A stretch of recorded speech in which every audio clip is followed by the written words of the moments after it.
I'm here with Envy's Apollo, who's off to a great start in 2017 after a dominating Week 1 performance. And at the end of the week, Apollo sits atop the tables with 3 Player of the...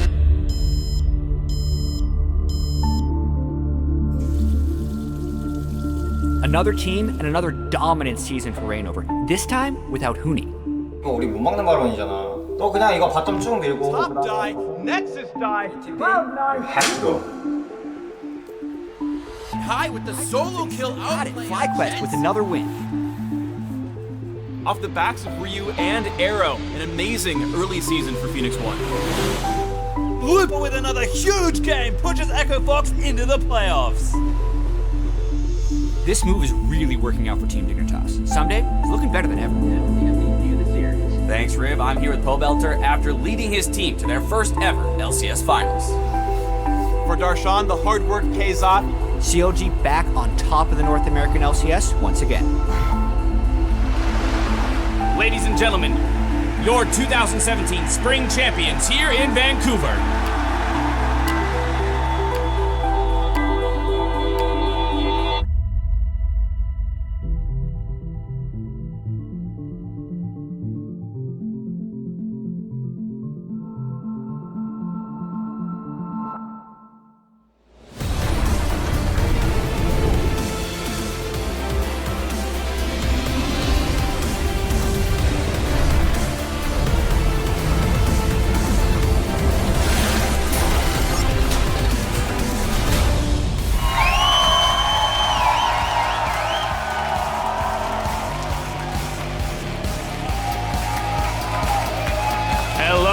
Welcome, ladies and gentlemen, to day 1 of the 2017 North American League Championship Series. It is my distinct pleasure to welcome you all to our newly revamped battle arena that'll play home to a year's worth of League of Legends action. But without further ado, as we gear up for another season of League action, I'm going to ask you to join me in welcoming our defending champions, TSM!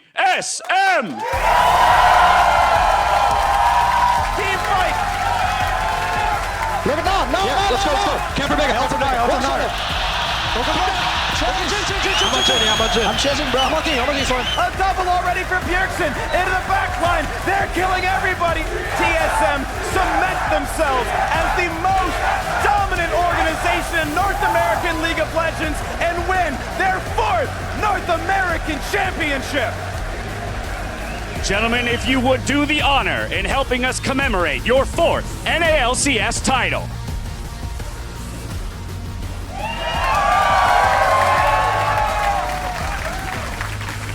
All right, ladies and gentlemen, one more time, give it up for your defending NALCS champions, TSM! All right, well, as TSM prepares to face off against Cloud9, let's send it over to the analysts to look at a few changes hitting the Rift this year in the NALCS. Gentlemen, take it away. Thank you, Dash. I am Joshua Jet-Leesman, and Isaac Azael Cummings-Bentley is with me. Pretty hype intro. I know, man. I'm so excited standing here another year of NALCS. Yeah, TSM C9 will be happening in just a few minutes, but a lot also happened during the offseason, setting the stage for yet another exciting year here in the North American LCS. Some highlights here. 8 teams are returning from last split, and then we have 2 new teams. So we're welcoming back Team Dignitas, and also we're introducing FlyQuest. FlyQuest, new name, a lot of familiar faces. The core of the old Cloud9 guys all returning.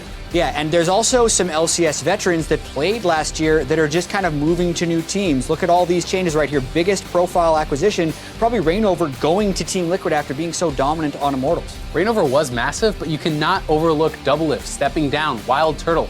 Big shoes to fill this year. He's going to have to prove himself tonight. Yeah, every single one of those is going to be exciting. Also, there's a lot of imports that came in from a specific country. Maybe Korea, I think, is the one. All these new players to the LCS. A lot of really big names. Someday really stands out to me as a guy who was a former MVP in Korea, now in North America. Yeah, Someday one of the best for a couple years running. Looper, former world champion. A lot of big names here. I'm so excited to see how they're going to perform in North America. Yeah, pretty good. And these sterling veterans are also going to be going up against the few rookies that we have in the split right here. Acadian, Cody Sun, and Contracts. It's always great to see more North American talent, but Contracts is the guy I'm very excited to see. Reminds me a lot of the hype that was around Dardoch when he came into the league. Let's see if they can live up to what Dardoch did last split. There's also much to talk about at the start of the season. We'll be diving more into the teams and the players as the weekend and season progresses. Right now, though, I want to talk a quick second focus on one of the most impactful changes to the game, which is the 10 bans. Yeah, I mean, the 10-ban system is absolutely massive. One of the biggest things, there's a lot more meaningful choices. Having a larger champion pool is going to be more heavily rewarded as well,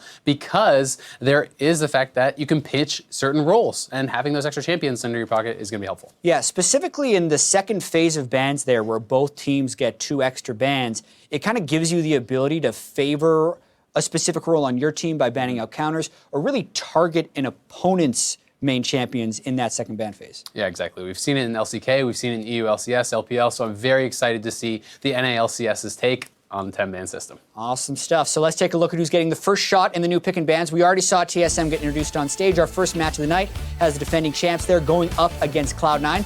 But after that, I'm also very excited about the second match, to be completely honest. Echo Fox versus Phoenix One. A lot of new players in that game. Yeah, I mean, TSM C9 is hype, but the Phoenix One roster is revamped. They look very strong, and I'm really excited to see how Looper is going to do for Echo Fox. Yeah, I'm very excited for the North American LCS. Not trying to be fake, I'm just really genuinely excited. But as we prepare for our first match, let's send it over to our casters in the battle arena. Thank you very much, Jet. Hello, everyone. I am excited. So is my co-caster, I'm sure. My name is David Freak Turley here for our inaugural match of the season, the Debonair. Darn it, I did this in practice properly. We got the Debonair Devil. 5 seconds in before Freak made his first mistake. It's going to keep happening. Yeah! Sam NA NA casting. Let's hear it. I'm the best. Okay, so first match of the night. You guys know about it already. It was last year's summer finals. Defending champions TSM up against Cloud9. These two teams, obviously incredible. These two teams are part of the reason everyone is so hyped to get this league off the ground here. To start off, we've got Cloud9. They're welcoming in rookie jungler Contracts. He's looking to be that missing piece to get Cloud9 back to the very peak of the North American LCS where they once were. Now, Reaper, he's also brought on Ray as a sub top laner, which may be a surprise to people considering how well Impact played last season. But that's an extra practice partner for him. Plus, maybe grooming Ray for the future. Plus, they've also brought on more coaching help from CJ Entis. They have Kane. Now, this guy, he's a 2-times Worlds participant, support player, and he's specifically coaching Sneaky and Smoothie in that duo lane on the bottom side of the map. Yeah, and I think it's a really big deal because there's a lot of room now to be the best bot lane in North America, because if you haven't heard the news, you haven't looked at the stage right now, Doublelift is not with TSM anymore. He stepped down after Worlds last year, and so Wild Turtle is the man to fill those gigantic shoes left by possibly the best AD carry North America's ever had. Now, Wild Turtle spent the last year playing for Immortals, and he did very well with them. It's not like he was suddenly crap and suddenly no longer in the LCS. So we'll see if he can play up to the level that Doublelift kind of left all the TSM fans thinking about. Yeah, it does feel like a very big change for the team because, not only did Doublelift have very good laning numbers as an AD carry, he also was a huge shot caller for the team, and they've talked about that a lot. He's a big voice. Turtle, though, he does have past synergy with those guys, and remember, the rest of TSM is still staying the same. Specifically, I want to highlight that synergy between Svenskeren and Bjergsen. The jungle mid synergy was huge. At Worlds, I have to say, Svenskeren was one of the standout players from all of North America. Great performance all around from him.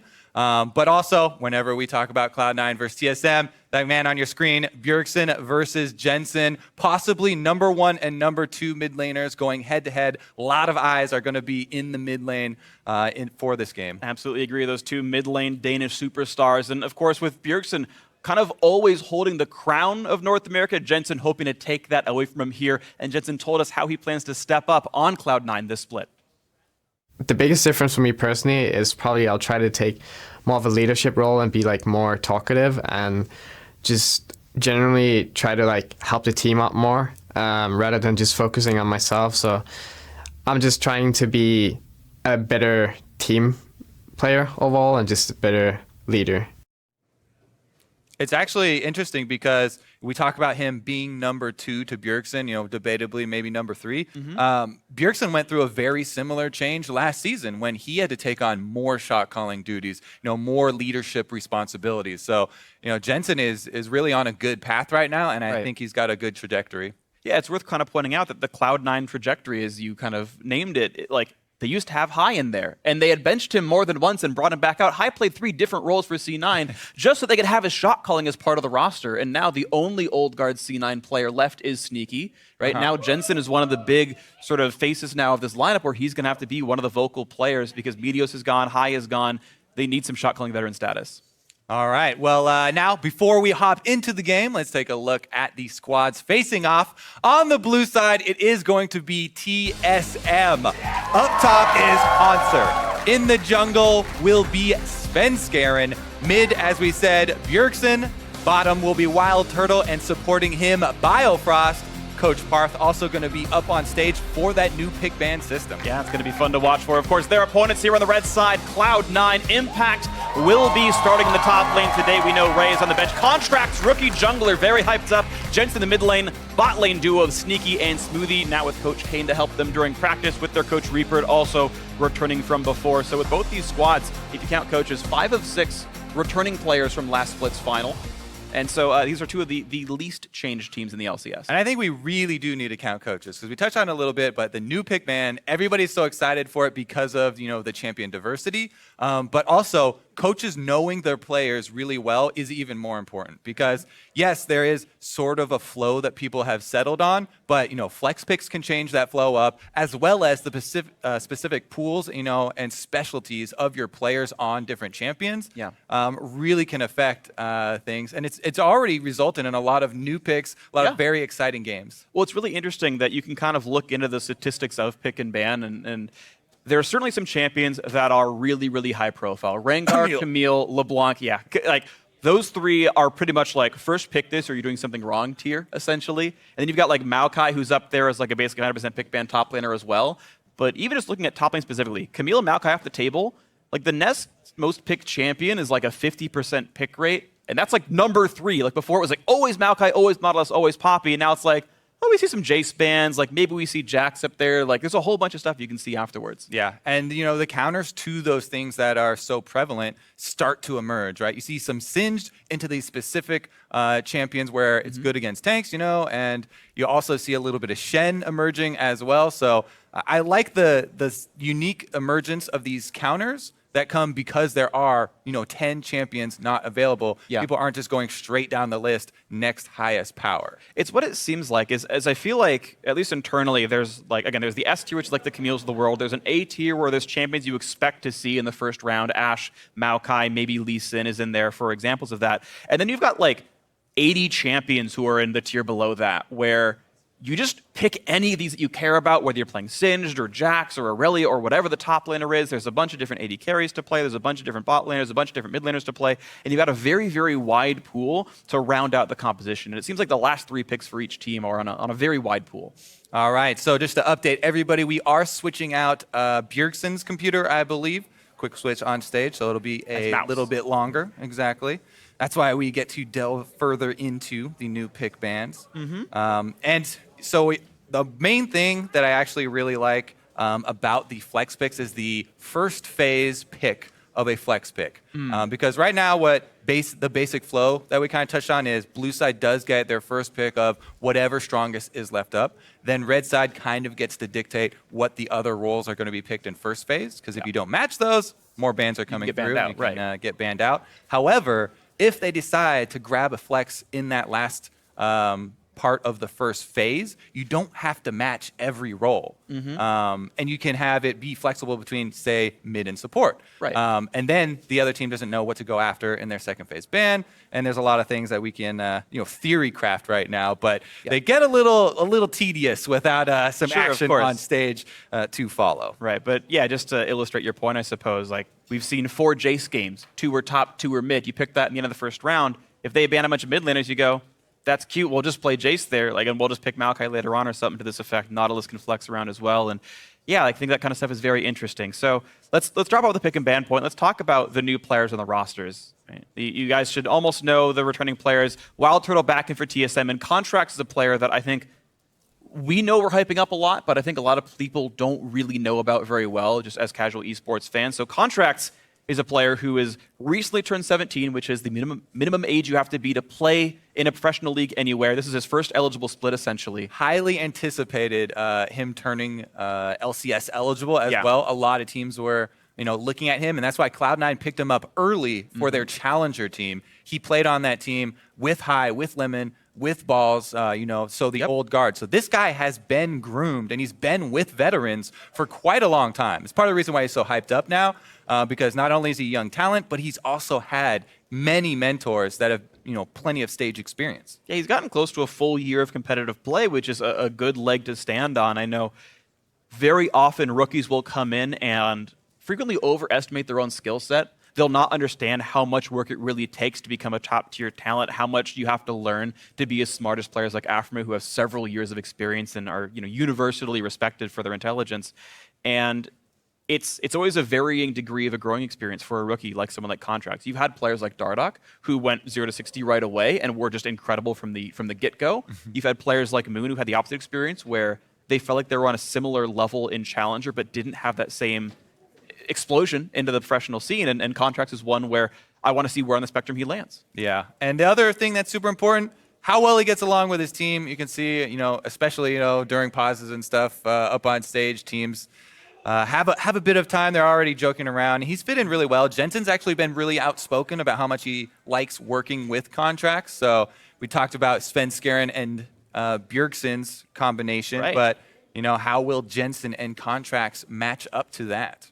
And I think it's going to be a fun one to watch for, because Jensen has always been right behind that crown to be the best mid laner here in the North American LCS. And I think Contracts, there's a lot of really strong junglers out there to deal with. You've got several really important imports. You've got like Lyra and Chaser, for example, who look very good. We know Svenskaren's strong. We saw Smithy's very strong.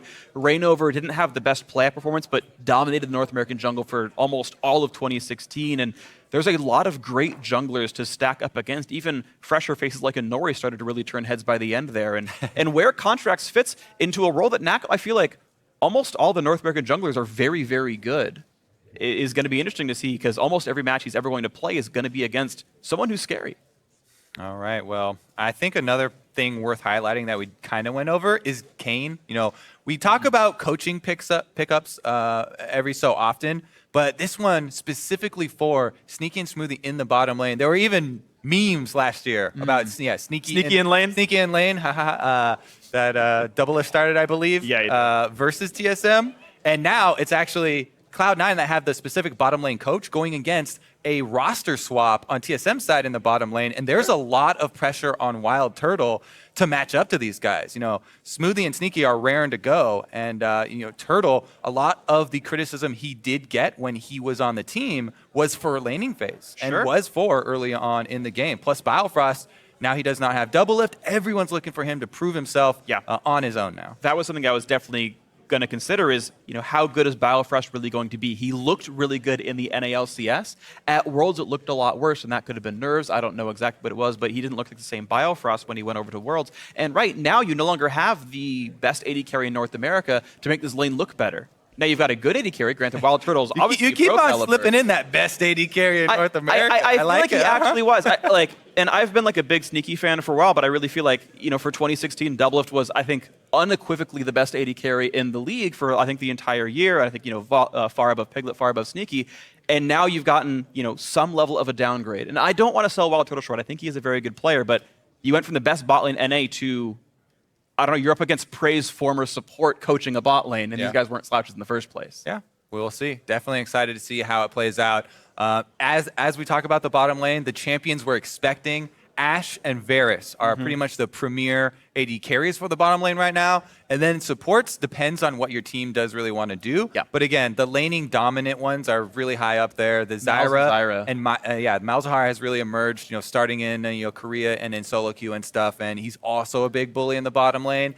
That kill pressure at level 6. Yep. Zyra, though, I think is just so powerful still. All right, we switched out the computer. Let's get this game rolling. Here we go. Picks and bans. North American LCS fans, the format has changed this year. 3 bans per side, just like normal. And it's going to be 3 picks per side, and then 2 more bans, and then 2 more picks. The order will be highlighted on your screen. We'll cover that as time goes on. But first off, the Rengar and LeBlanc bans, no surprise. Yes, so this is along that tier. Camille is also in this tier that we do expect to be banned out. Usually it is on the red side to ban that out because blue side does have first pick. And I think that Camille, not only is she such a strong champion all around, but doesn't even really have anything you can pick into her that's necessary for a blue side to ban out in order to pick her. So they're pretty free to go after target bans from then on, and the Olaf actually finds himself, so maybe a little bit of mixed impact and contracts crossover there. Yeah, so the S tier champion's pretty much gone away. We know Maokai is high priority, Ashe would be as well, but it's also time for these teams to kind of set up what the pinched roles might be. See, TSM have sent themselves a single ban onto the Olaf. They've got to choose again. Janna, actually, I am surprised at as a ban. I have not really seen her much in competitive right now. Yeah, there may be some concern here on the bottom lane. We'll see how this does develop, but Cloud9, historically has been very willing to play things like the Ashe Zyra combo and, of course, jump right on that. We'll see how it does round out. Interesting flex here with the Lee Sin ban, as it. He is definitely really high up there, but a lot of it is also because Svenskeren, this man dazzled people at Worlds on the champion. He's very good at it. So this means if we go by the tier list definition, the next junglers up, I believe, are Kha'Zix and Rek'Sai. As far as top lane goes, Elise is also, I believe, right in She's there. up there, yeah. So we'll see across those three. Maokai, of course, a very high priority top laner. Ashe, I think, is going to be no surprise in the bot lane marksman role as well. So no sneaky zigs this game. I know several bot lane players have been practicing that mage to see if it gets pulled out. We've seen it a few times in pro play. We'll see what's next. Interesting. There actually hasn't been much attention paid to the mid lane here. Neither one wants to go first. For me, there's this interesting trio with Ryze, Cassiopeia, and Orianna, where Ryze is super strong, but I feel like Cassiopeia is great into him right now, even after reworks. But then you don't want to pick Cassiopeia early because Orianna is good into her, and neither of them are jumping early, even though both these guys are very strong mid lane players. Katarina is still an option as well, so absolutely. Getting a counter pick Katarina might be an exciting possibility. There we go, though. I believe that's locked in there. Kha'Zix for contracts. And you mentioned the Ryze being high priority, going to be hovered by Svenskeren, and that actually is going to switch to a Syndra. And as time ticks down, looks like that's going to be the champion they play for after all. So Syndra in the mid lane for Bjergsen, going to be the blind pick here. And they've got to pick one more champion. And we know actually now the roles will not match up 1-to-1. There's already been 4 roles selected so far, so we'll see disjointed bans in phase 2. Getting super excited already because we aren't following that script, and the second ban phase will be super interesting to see if we're going to nab a mid laner here. Rek'Sai locked. I think they might need to nab a mid laner. Your counter pick for Maokai can wait. Because there's so many, things that you're going to run up against him, but there's not like a hard counter to Maokai. Maokai is so good because scales well, always an amazing tank, super great frontliner. So I think that they feel fine, and Cloud9 would rather go for a mid lane before getting 2 more rounds of bans at it. Other thought I have, so there's 2 things. Cloud9 needs a tank. Oh, it's going to be Fizz!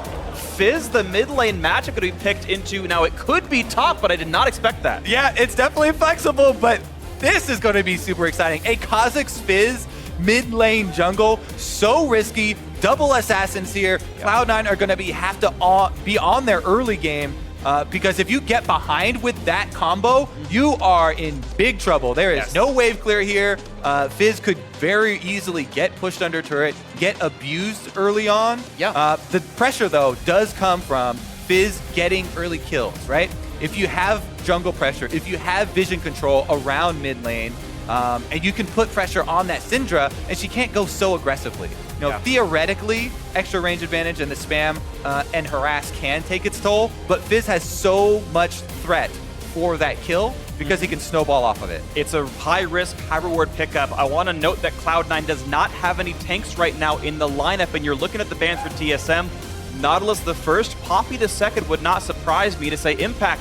You've got to play Singed or something if you want to play a beefy frontliner. There's the Poppy, so Impact, there are still tanks to play. There's other things in the role, or maybe a tank support for Smoothie. And quickly I want to touch on, this is what happens when you have desynced picks in the first phase. The bans are also desynced here. Because Cloud9 had the only AD carry pick, you see the follow-up of Varus and Jhin. So they take the next 2 right off the table. I would expect an Ezreal for Wild Turtle would be my theory crafted pick for him. We'll wait until TSM gets their turn for that, though. Here now, we get back to that Maokai point where, like, he's always going to do Maokai things, and you're just going to have something up there that's not necessarily going to counter him, but just trade with him. They will have Shen ultimate to try and make plays combined with Ashe Arrow. There's a lot of global potential here locked in for Cloud9.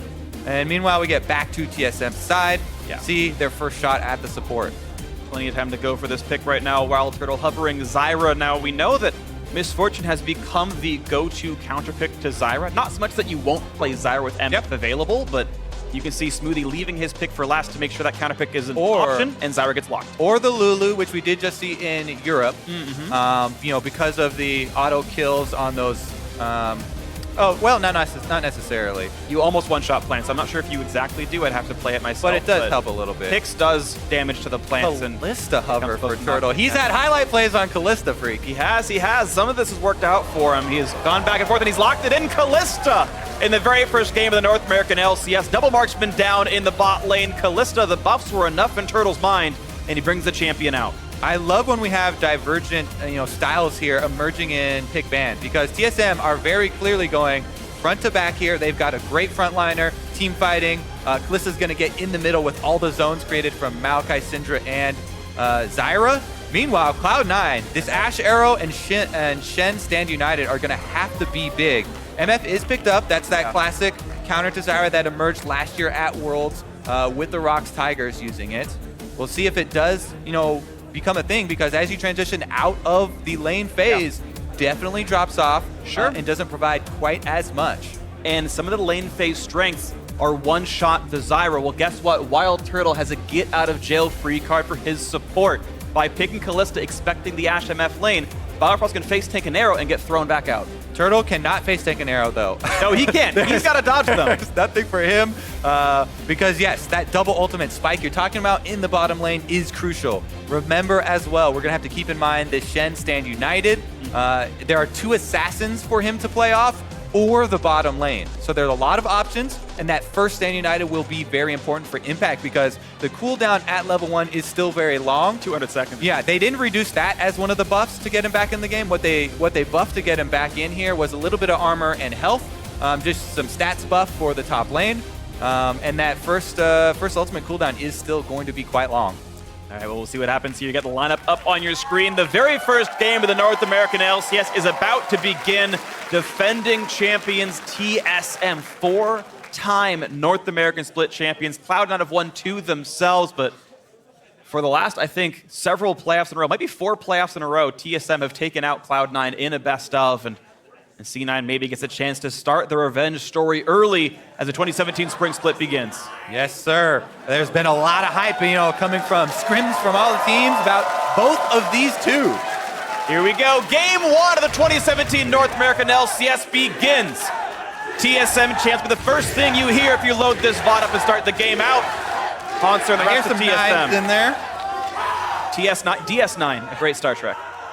Underrated. All right. As they fan out, though, I'm so excited for this mid lane. Not only is it the classic matchup of the North American Danish players, Jensen and Bjergsen, but he's taking that assassin into the Syndra, looking for the kill pressure.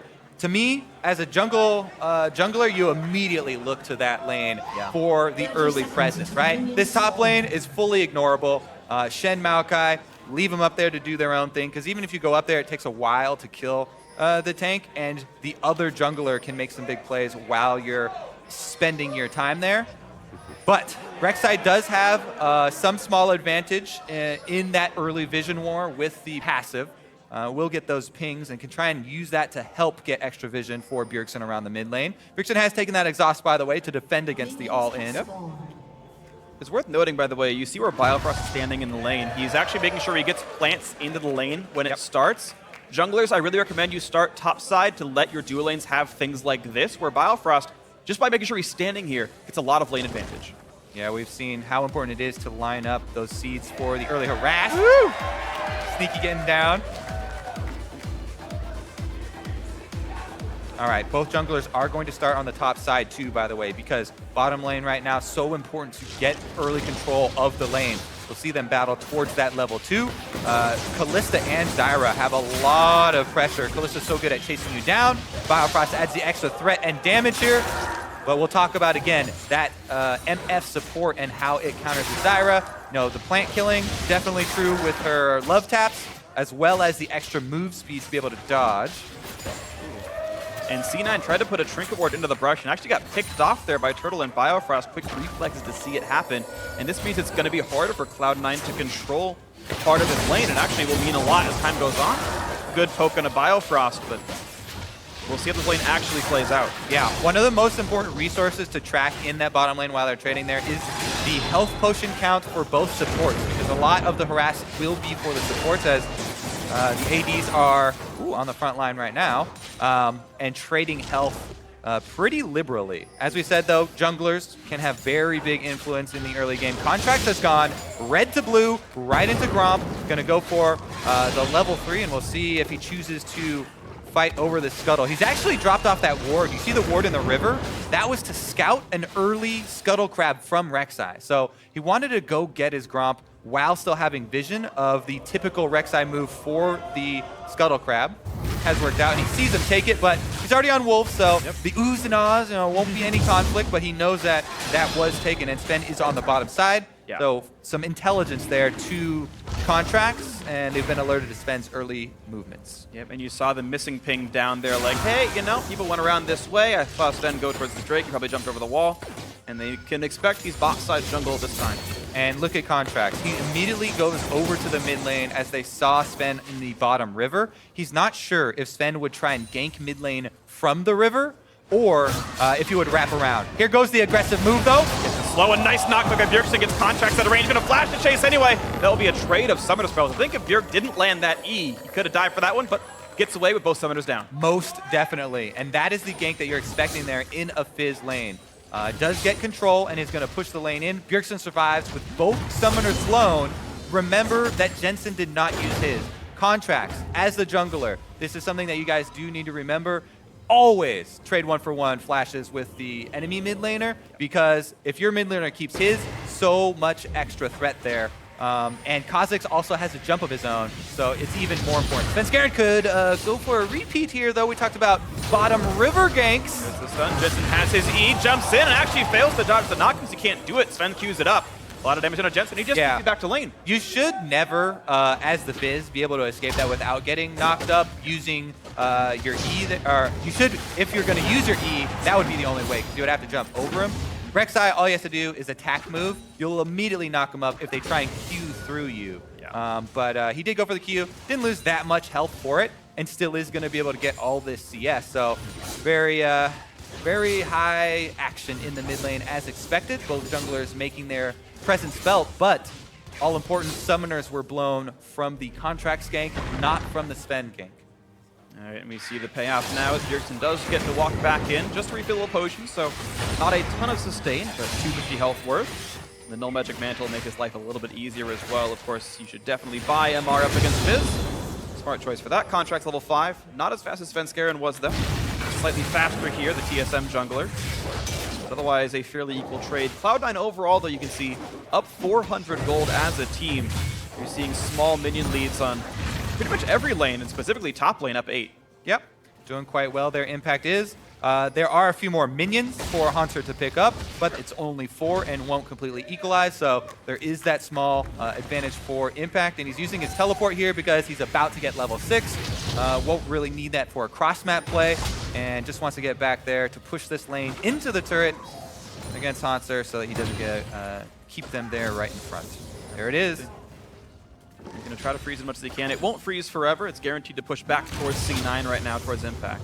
And remember, his Shen ultimate doesn't have to be used bottom lane. 2 assassins on the Cloud9 squad. It really provides so much early game threat. If you have these double assassins plus a defense of a Shen ult, Sven does show here because he got baited in, thought that Jensen was going to complete that aggressive move.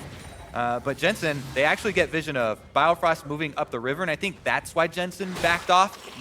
So seeing just the Zyra enables him to dodge a gank from Rek'Sai as well, and Contracts moves in to complete the Scuttle Crab kill. The mid lane roam didn't quite pay off to much for here, just Biofrost losing a bit of time, but it's okay because Turtle was backing anyway. Got a trade in the top lane. You're seeing, by the way, a lot of these top laners are going Grasp of the Undying, the ones who think they can outfight the opponents. Haunter, I believe, is still going Courage the Colossus, but I've seen several top laners in practice have gone for Grasp of the Undying for more laning power, and you're seeing right there, Impact is getting ahead of Haunter in some cases. Meanwhile, in the mid lane, these ganks have definitely taken their toll on Bjergsen. He has to respect the Fizz all-in so much. So Jensen just over and over going for those trades, get some more harass down on him now. The exhaust for Bjergsen is back up. He does have that. If it's just a 1v1 all-in, he should be able to survive. But again, junglers are really hovering around this mid lane. You know, it's a volatile matchup. We know on either side, these champions can be one-shot. Bjergsen still missing flash for the next roughly 1 minute, 60 seconds exactly on my client here. And Contract's going to walk in, sees Bjerg, goes, I don't know if I want to 1v2 that. We know Sven's around. Yeah, now what you're trying to get out of it is zone them, make him walk the long way so he can maybe miss a minion. He did zone. Nope, minions. literally nothing lost. Bjerg got him. Well played there from Bjergsen. Gets most of the CS here. I think he missed 1, 2 on the turret. That's about it. Gets most of the money, and it's still extremely close here. Now Contract's going into the jungle, looking for a little bit of tracking out of Svenskeren. Nothing found just yet. I think Sven can see him via Tremor Sense. Contract sitting still. There's the ulti onto Wild Turtle. They aim for him, and he's got to burn Summoner Heal to get out. As we talked about, yes, the support can take the arrow, but Turtle cannot, and that arrow does land. Huge amount of harass. They weren't even really 100% going for a kill there. They did get the heal Summoner spell out and zoned a bunch of minions, so aggressive move there from Cloud9. As soon as they hit 6, go for that ult combo, and it was able to land. This means all pressure in the jungle for TSM is lost. Contract moves in. They get the red steal. And the other thing about Kha'Zix here, upgrading that Q, that was his first evolution. You can easily take isolated objectives like the buffs and even the dragon. Now, the Drake is going to do a lot of damage to Kha'Zix still, but he could theoretically solo it if he wanted to use that time. It's better to use it actually to farm your jungle though and get that experience unless there's nothing left around. And he is going to do that instead. Meanwhile, blue buff for Bjergsen is enabling him to push the lane. Definitely is. We'll see if this blue goes over to Jensen soon enough, but right now, not going to find it. Bjerg looked like he was going to go to ward, but he's just going to recall, line up the Negatron cloak to be a bit more durable, and he'll recall back into lane. All right, it will be another trade over here. Now, like we were talking about before with the Shen, very, very high priority on this first ultimate. It doesn't look like Cloud9 are looking to force with the first gen ultimate though, because it is fairly risky. He is getting kind of pushed in right now. Haunter does have some AoE clear, and he's trying to push in impact. So the Shen ultimate not being used too liberally. It's definitely still there for a defensive play, but the Ash Arrow coming back up might change those things. Bottom lane, they did get that heal out, and things are building. It might actually result in some action around this Drake. Yeah, they're trying to get their wards up. TSM with a couple of good defensive control wards and the 2 choke points for that bottom jungle. One by mid, one by bot lane. So we know Cena has no vision down there. Really just kind of dark and unsafe for both sides to go for Drake right now. Yeah, if I'm Cloud9, I'm looking to kind of abuse the map right now when the map is split up. There's the arrow. Again, it hits Turtle. Biofrost jukes away from it. Flash out a Wild Turtle. Knockup comes through. Not a lot of meaningful damage onto C9, but that is TSM losing another Summoner spell down there. Yeah, accurate shooting here from Sneaky. As soon as it's back up, boom, another Ash Arrow, another ult from Smoothie to layer on, get the damage, and another Summoner blown. This is going to draw some extra fellows down here. Going to clear out this pink control ward. Yep. Instead, haha. Bjergsen is actually not going to go out to lane because he knows there's a lot of damage potential in that duo. Not going to overextend and plays it very safe. Cloud9 tiptoeing around this. They have a slight edge in pressure, but they don't want to pull the trigger and overdive. If you overdive versus a team fighting comp like this and you throw away your early game, it's going to be very bad news for Cloud9. So they have to be cautious, even though they know they do have the opportunity to try and make strong cross-map plays. Sure. And it's worth noting that even though this... Good shot The there from CS Turtle. numbers might lie to you facing a Zyro because you can kill him for free, but if you look at Gold, Sneaky's actually up 300 over Turtle, and Sweetie's up 100 over Biofrost. So the Golden, look at that contracts! He's gonna get him first blood! Assist to Smoothie, gets the assassination. Patience pays off for Cloud9 there, and the bottom lane, their hard work pays off for the jungler, baby. Contracts moves in, gets the first blood, and he's also going to get some shared gold on the first turret. This feels so good for a Kha'Zix. This early game is already a time where he's going to shine. He's got the Q evolution. He can quickly take care of this Drake. Oh, mid lane arrow. Gonna try to help Jensen. Yeah, you know, throw one out there. Jensen's still going for it. Little mini shark, but now the E is gone. Shen to come help out on this one. Jensen taking a lot of damage, but there comes everybody else. Cloud Drake picked up. Sven has to flash away from Smoothie joining this one. And now Bjergsen is running for dear life. Impact gonna land the taunt. There's the rest of the damage. 2-0 to Cloud9 to start out the game. And they're not done yet. Hanser! In the mix he goes. Smoothie goes down 2-1. Finally gets an equalizing kill. Good job by TSM's top half of the map. Turns it a bit around. Still, all said and done, C9 with the lead. Yeah, that was a good answer kill there from Hanser, though, because TSM, like we said, they do have a very solid teamfight comp for later in the game. And, you know, getting some counter kills here to keep them kind of in it for the early game, definitely what they need. Here we go. We do see that Shen ultimate that we were waiting on. They wait till they really needed to use it in the mid lane there as Jensen got exhausted and he was in a 2v1. Impact, though, right on top of things. Does save him with the Shen ultimate, follows up with the kill there with the flash. And luckily for TSM, Hanser not far behind. He is able to answer. And yeah, Cloud9 do have their lead. That being said, definitely not out of the deep waters yet here for TSM. 2,000 gold difference, certainly a nice one for Cloud9. Not insurmountable by any means. We'll see, though, that volatile mid lane matchup has started to push a little bit toward Jensen. The Assassins can certainly pay off. We know that Hanser can pin them down on that Maokai, that the damage can be there. We just have to see it play out.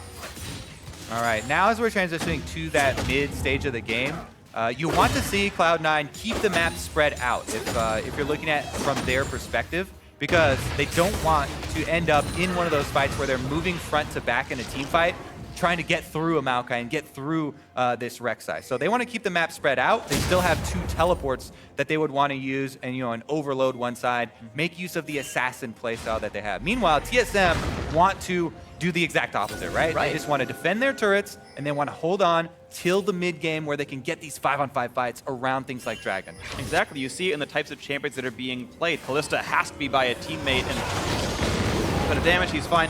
But yeah, right, you know Shen and Fizz are happy to split push in a side lane. It means C9 have sent their duo Sneaky through the end of the mid lane. Jensen here to wreak havoc in the side of the map. Battle, yeah, not gonna beat that with Smite, certainly. But they're just splitting up the map, looking for Stand United, looking for assassinations, looking for an opening that Contracts can find an isolated opponent. All right, convergence here in mid lane. Cloud9, they do exactly that. They go 1-3-1, they split up the map. They've got their AD carry and AD carry in mid lane. And they're going to try and pressure this turret. Meanwhile, move down bottom through a bunch of wards for TSM. So Jensen right now is backing off because they have so many early wards. And Bjergsen is all on his own here, doing well defending this turret. He dodges the arrow. He still gets all the CS as well. Pretty good one-man defense there from Bjergsen, while the rest of the team went for that attempted pick on the bottom lane Fizz. Absolutely.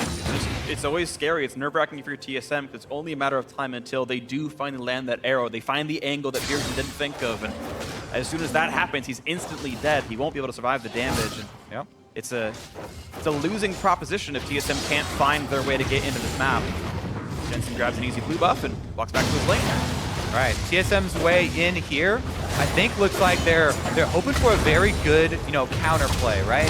Hanser's going to have his teleport up soonish, and if they're defending at a turret, you know, trying to turn one of those fights around at a turret, if they are able to win one of those, they can then, you know, use their 5-on-5 power to get that advantage right back.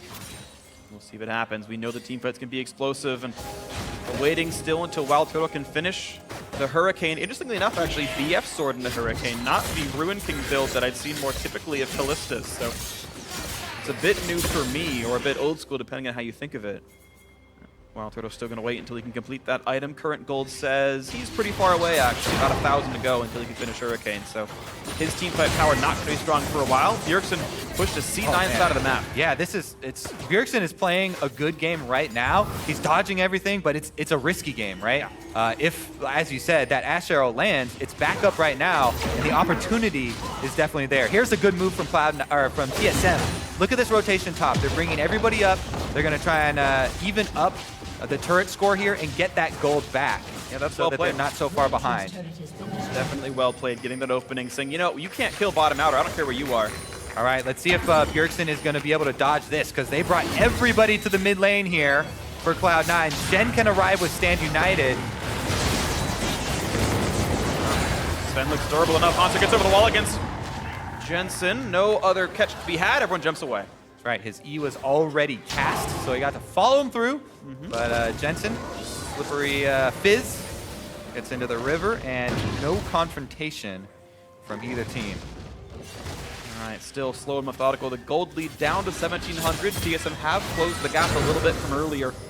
Next Drake up in 35, and to many's chagrin, it's only a Cloud Drake.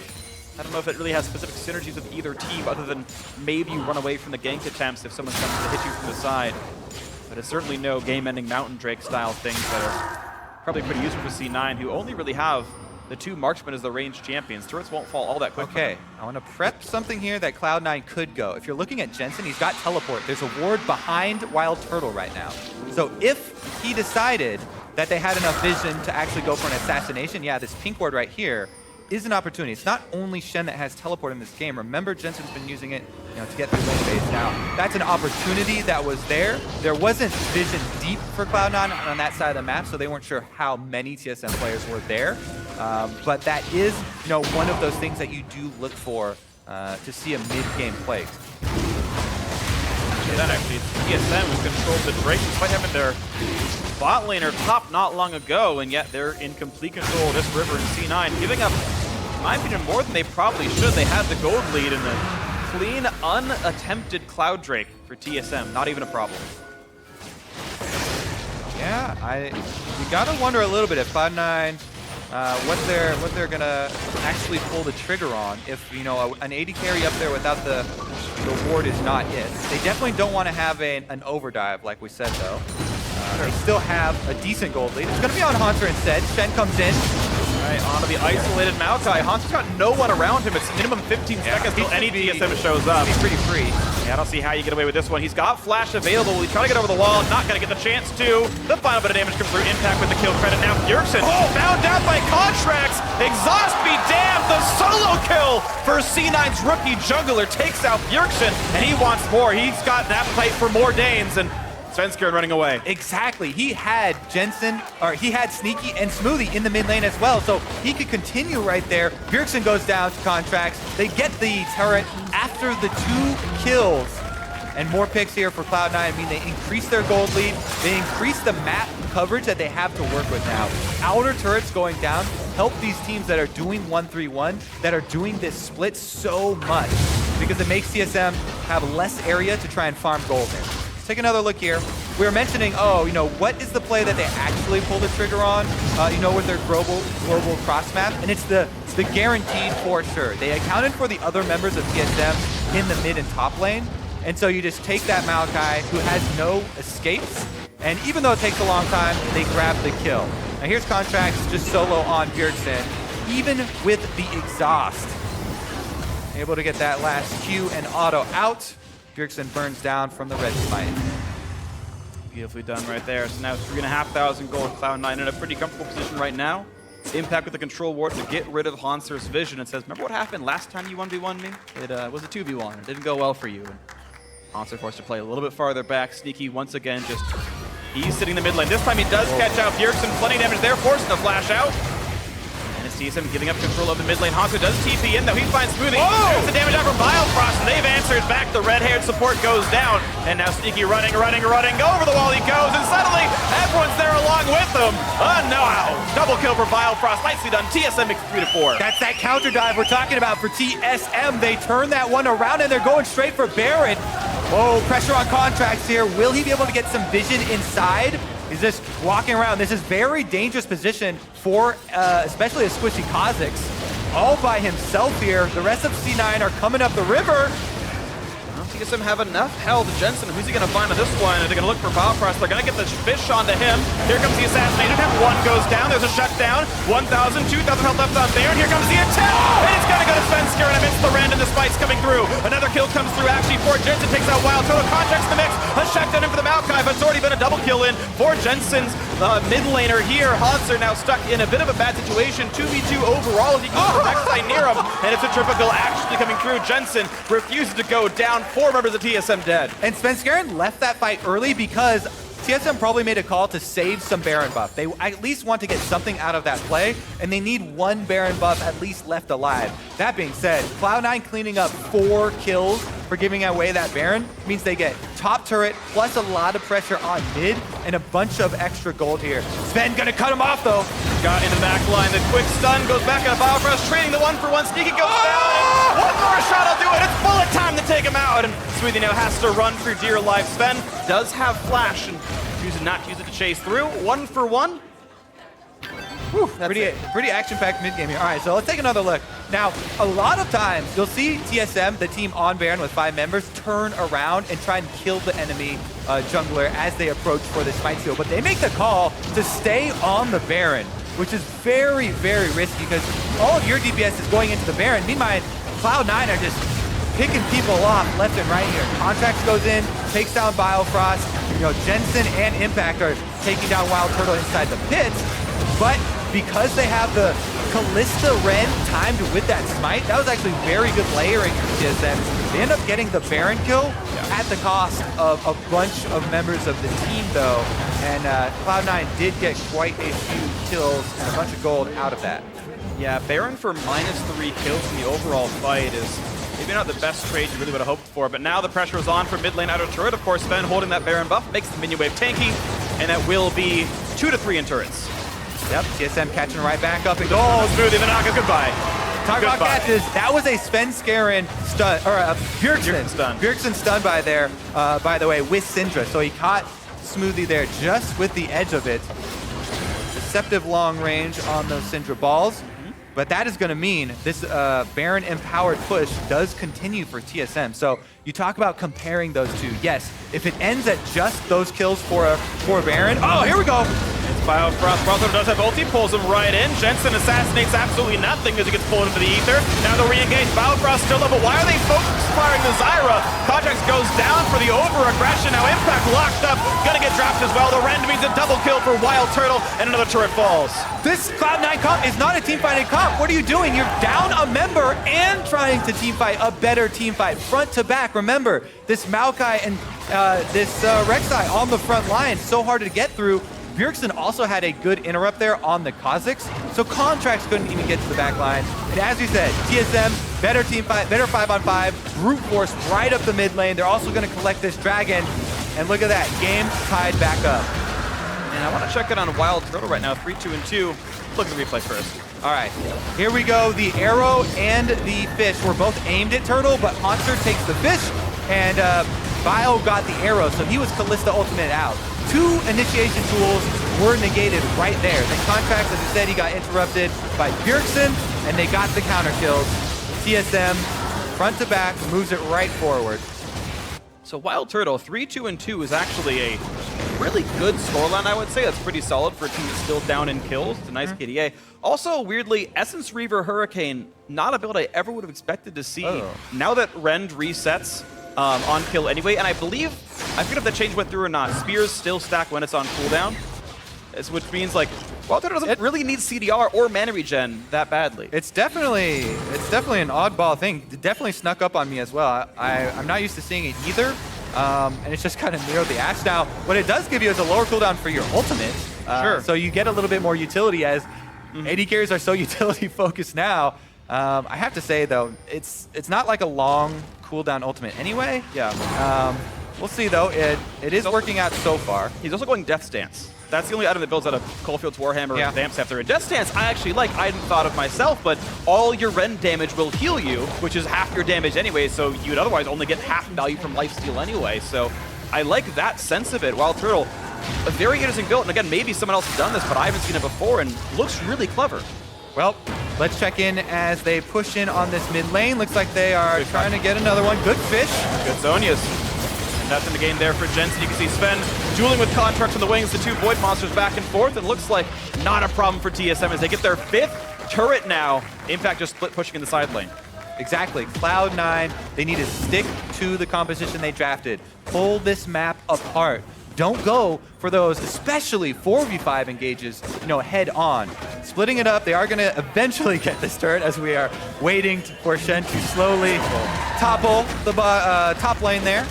And they do even it up a little bit, but again, they still want to make these kickoff plays. This Ash Arrow, into either of the side laners, 16 for Impact and 16 for Jensen. They're still very threatening. Impact wants in on this one, bit of damage. Here comes Contracts, and there goes Wild Turtle flashing away. Can't get out in time, and suddenly Vilefrost in front of the team lands a 2-man route into the knockup. Contracts finds more from across the map downtown. Sneaky helps him get the kill. A double for Contracts as he runs through dear life. Mob pops, he's going to be okay. Impact still tanking the front side, but Hanser finds the flank, does take out Contracts. 2 for 1 so far, C9's lead. Impact still taking the front line, but how far can he really go? Has the flash, jumps the wall. Grump coming for another bite, and Hanser still in the chase, finds the knockback, another stun in for Bjergsen, makes it 2 for 2, and TSM answer equally. Whoa, very, very interesting call there from Cloud9. Now, if Jensen had teleported right at the beginning of that action, they could have had him there for a 5-on-5 after, but they make the call pretty early on for him to hold his TP, and you have to make that call early on. Because if you make that call late, and the teleport comes in late, you're already giving over your kills in exchange, and you just lose out on taking this turret. So they committed to this call to keep Jensen out and save his teleport. And, in reward, they do eventually get this turret, but it's at the cost of losing more members, whereas they could have had a numbers advantage. Interesting trade-off there, and they do get a bit more gold. But here's how it all started. It is that side lane play. Impact stayed in the brush, gets the taunt, Contracts goes for the execute, and that arrow. Sneaky has been very, very accurate with his Ash arrows all game long. This one definitely helped out. Contracts was safe for a while with the Shen ultimate, but Hanser, again, diligent here on the Maokai. Does teleport in, does get the counter kill, and then they also chase down Impact. Yeah, part of the game that was had here, I'm sorry if you said it and I missed it, but Jensen did keep pushing in the bot lane, and during the replay, bot lane tier 2 is alive. Live right now, bot lane tier 2 is dead, so that turret was picked up as, you did say that? Okay, you patted me on the shoulder and pointed to yourself. I tune out on you a lot, sorry. We were both right, I guess. But yeah, turret picked up, and it's Cloud9 holding a 900 gold lead, down 1 Cloud Drake. All right, TSM moving in as 5, trying to get that standard team fight once again, moving into Cloud9 territory. Contracts, though, burning down that red buff, should be able to get... Oh! Sneaky got it. Sneaky, okay, so even best case scenario there. Gives it over to Sneaky. Red buff for the Ash. And he's actually going for a very tank-busting build. You can see Mortal Reminder, his 3rd completed item. No Infinity Edge, no 70% crit here, or 80% is the case maybe, depending on your build on Ash, but immediately into the Armor Pen, knows he has to fight the Rek'Sai, has to fight the Maokai in all these team fights, which is correct. I think it's optimal damage, but it means still no lifesteal outside of Warlord's Bloodlust. Woo! Shield's getting broke. Oh, kill the Zerat! It's gonna die. Yeah, Hunt's not gonna take damage at all, so if that walks away. Worth noting, Zerat Portal got some changes in 7.1. That is the live patch that we're all playing on at home as well. The range is much reduced, but the damage to turrets is actually a lot higher if it does reach them, and so it's a very good immediate turret pressure tool. Much worse at just controlling a lane in general. And so it's more of an immediate use scenario for Impact, and now it's on cooldown. All right. Now, again, as we set this up, now, yes, Cloud9, they do have a little bit of a disadvantage in these 5-on-5 fights, like we've been saying. However, that can all go out the window if they get a really good initiation, right? If you get a good angle with Assassins, it only takes a couple seconds to, switch up the numbers, right? If you get an assassination, take someone out at the beginning of that team fight, then it completely flips the script there. So vision control is how you eliminate that from TSM. So TSM trying, that's why they're spending all this time warding around the mid lane. So you see all these wards just explode over all of the objectives that they're going for. They don't want Cloud9 to sneak into the fog of war and catch them by surprise. Looks like it's TSM. We're able to play with the fog of war. You got the nice spasming Callista Sentinel. Haven't seen that in a while, but you can have it dance in front of Drake as long as you want it to. And Sven gonna get the easy take. It's not as fast or as glamorous as a Kha'Zix kill, but speaking of, it's the Baron attempt right now. Yeah. Now, what goes along with having a split pushy team here for Cloud9 is there's no one to tank that Baron because Impact is bottom lane, pushing that lane. So any sort of Baron attempt like that, you either have to immediately kill it or immediately pull off of it when the other team finds you there because they cannot get trapped inside that Baron pit. It will be a massacre. Definitely agree. Jensen able to take down the Sentinel and not even take damage from Baron. Sven tried to do something about it, couldn't make it happen. We just have that holding pattern once again of mismatched team compositions playing different ways in the game, and the mage is getting stronger. Void Staff or Rylai's, not sure which yet for Biofrost, going to be done in the near future. But Leandri's already in there, means he's plenty threatening. Yeah, Leandri's that was one of my favorite buffs that they actually did in the preseason because they nerfed the Rylai's. That nice cost efficiency buff to Leandri's. I get it on, try and get on like most AP junglers that you play. It's just very efficient now, adds a lot of pure power, plus still has the tankiness. So, you know, all around more efficient and very, very good pickup for Zyra, who, as we've seen, gets assassinated very quickly, and a tiny bit of health, meaning you live from, you know, an attempted Kha'Zix all-in, could be crucial in getting off another round of spells. Meanwhile, though, again, that vision control that's so important to TSM is costing them bottom lane pressure here. Impact, be a turret. Gonna get it. Oh, so close. Actually can't quite get it here. These boilings gonna be easy to pick off, and you won't get any more pressure just yet, but that is a scant few hundred HP left on the inhib turret. Impact split pushing is working in C9. Still trying to play that style as much as they can. Definitely still want to play to their advantages here. Meanwhile, TSM, they've got double Guardian Angel. So not only do they have a great front line, but they've got 2 lives, and Svenskeren and Haunter can dive without regard for their own lives right here. They can go full on, track the assassins, and try and keep them off of Bjergsen and Turtle. So Cloud9 definitely don't want to have to go through, you know, 7 people basically. And they're gonna look to assassinate the split pusher once again as Jensen moves bottom. They got for themselves and knock up on a Haunter, plenty of damage there, but it is a Guardian Angel Malphite. I have to kill him twice. You can see how much he heals at any given time. And the attempt now is on to Baron. Bjergsen and Turtle dropped below half HP, and this Baron is not dying fast. Biofrost getting away with a sliver of health. That's Leander's helping a little bit for you. Burning down, but still. Damage coming through for Sneaky Force and the flash of the Svenskeren, and it still stops the Baron. Meanwhile, the base is being sieged. So, yeah, minus a kill kind of sucks. And in fact, another one comes through. No, that's the Zyra call out. Biofrost did actually finally die. Looks like Smoothie was able to get into that one. So it's a 1-for-1 in kills. And now here comes the re-engage. Chenault onto Sneaky. The chase at a Turtle, forcing the flash away. Bjergsen is low. And actually looks like the ulti was canceled anyway by Rek'Sai and Maokai, so he's not part of that fight after all. And Impact slowly running away. This 2-on-2 is one that Jensen does not want to be a part of. Oh, good interrupt. Taunt there from Impact, slowed down. Better fish. Yeah, nicely done, but still, they're trying to wear him down. It's 2 tanks versus 1. And if there's a satchel plant, he's just gone. Even still, he's gone. All right. Well, no inhibitor was taken, but they did crack open the base. So this split push from Impact has been taking its toll. And the extra kills there over to Cloud9, I'm not too worried about that, as people are really starting to fill out anyways here. Let's take a look at how it happened, though, as it was a lot of zoning from the Ashe Arrow hitting right into another Smoothie ultimate. That bullet time hit all 4 members at the beginning, and did a good job of splitting off TSM into the backside.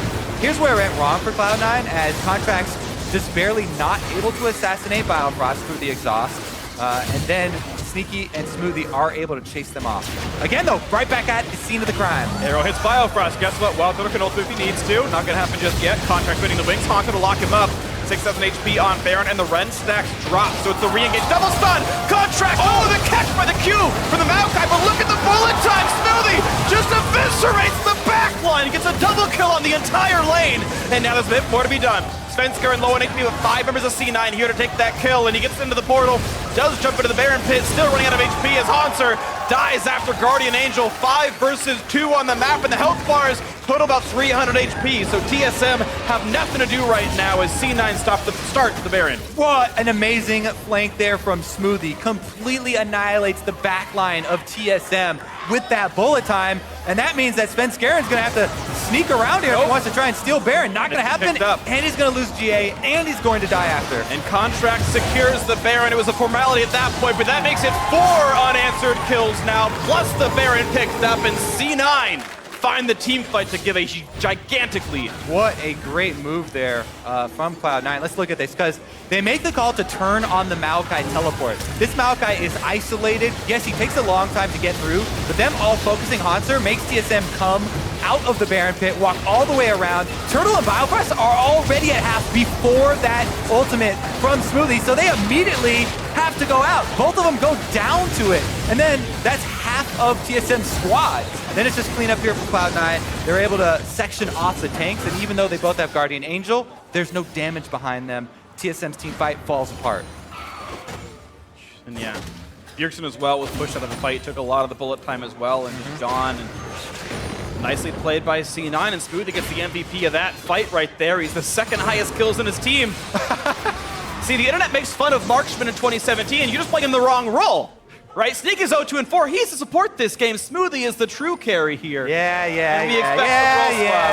Freak. Just saying, the team with 2 marksmen is winning. What now, internet? Can't argue with that, Matt. Well played. All right, let's see about this Dragon, though, because Cloud9, they're continuing with the split strategy. They just have Jensen on top side now with Baron buff. He'll quickly melt through the turret and the inhibitor, so the timing on TSM's shot calling is definitely pressured here. They have to just recall, defend the turret. They're going to give up this Dragon, it looks like, unless they decide to pull Kalista over. Kalista's actually halfway walking over here, so maybe they don't give it up. Sven does not have flash to get out of the pit. It's a one-way trip as he goes for the steal. Don't know if he really wants to pull that right now. Still waiting around the wings. The flash about 10 seconds away. If they take too long, he's got the exit trip. He's either solo dying for it, or he's going to try and Prey Seeker steal it. I would back up. I would just Prey Seeker have to die anymore. Steal it, yeah. He's not going to get the chance, but there's going to be a knockup anyway here. Impact gets the taunt.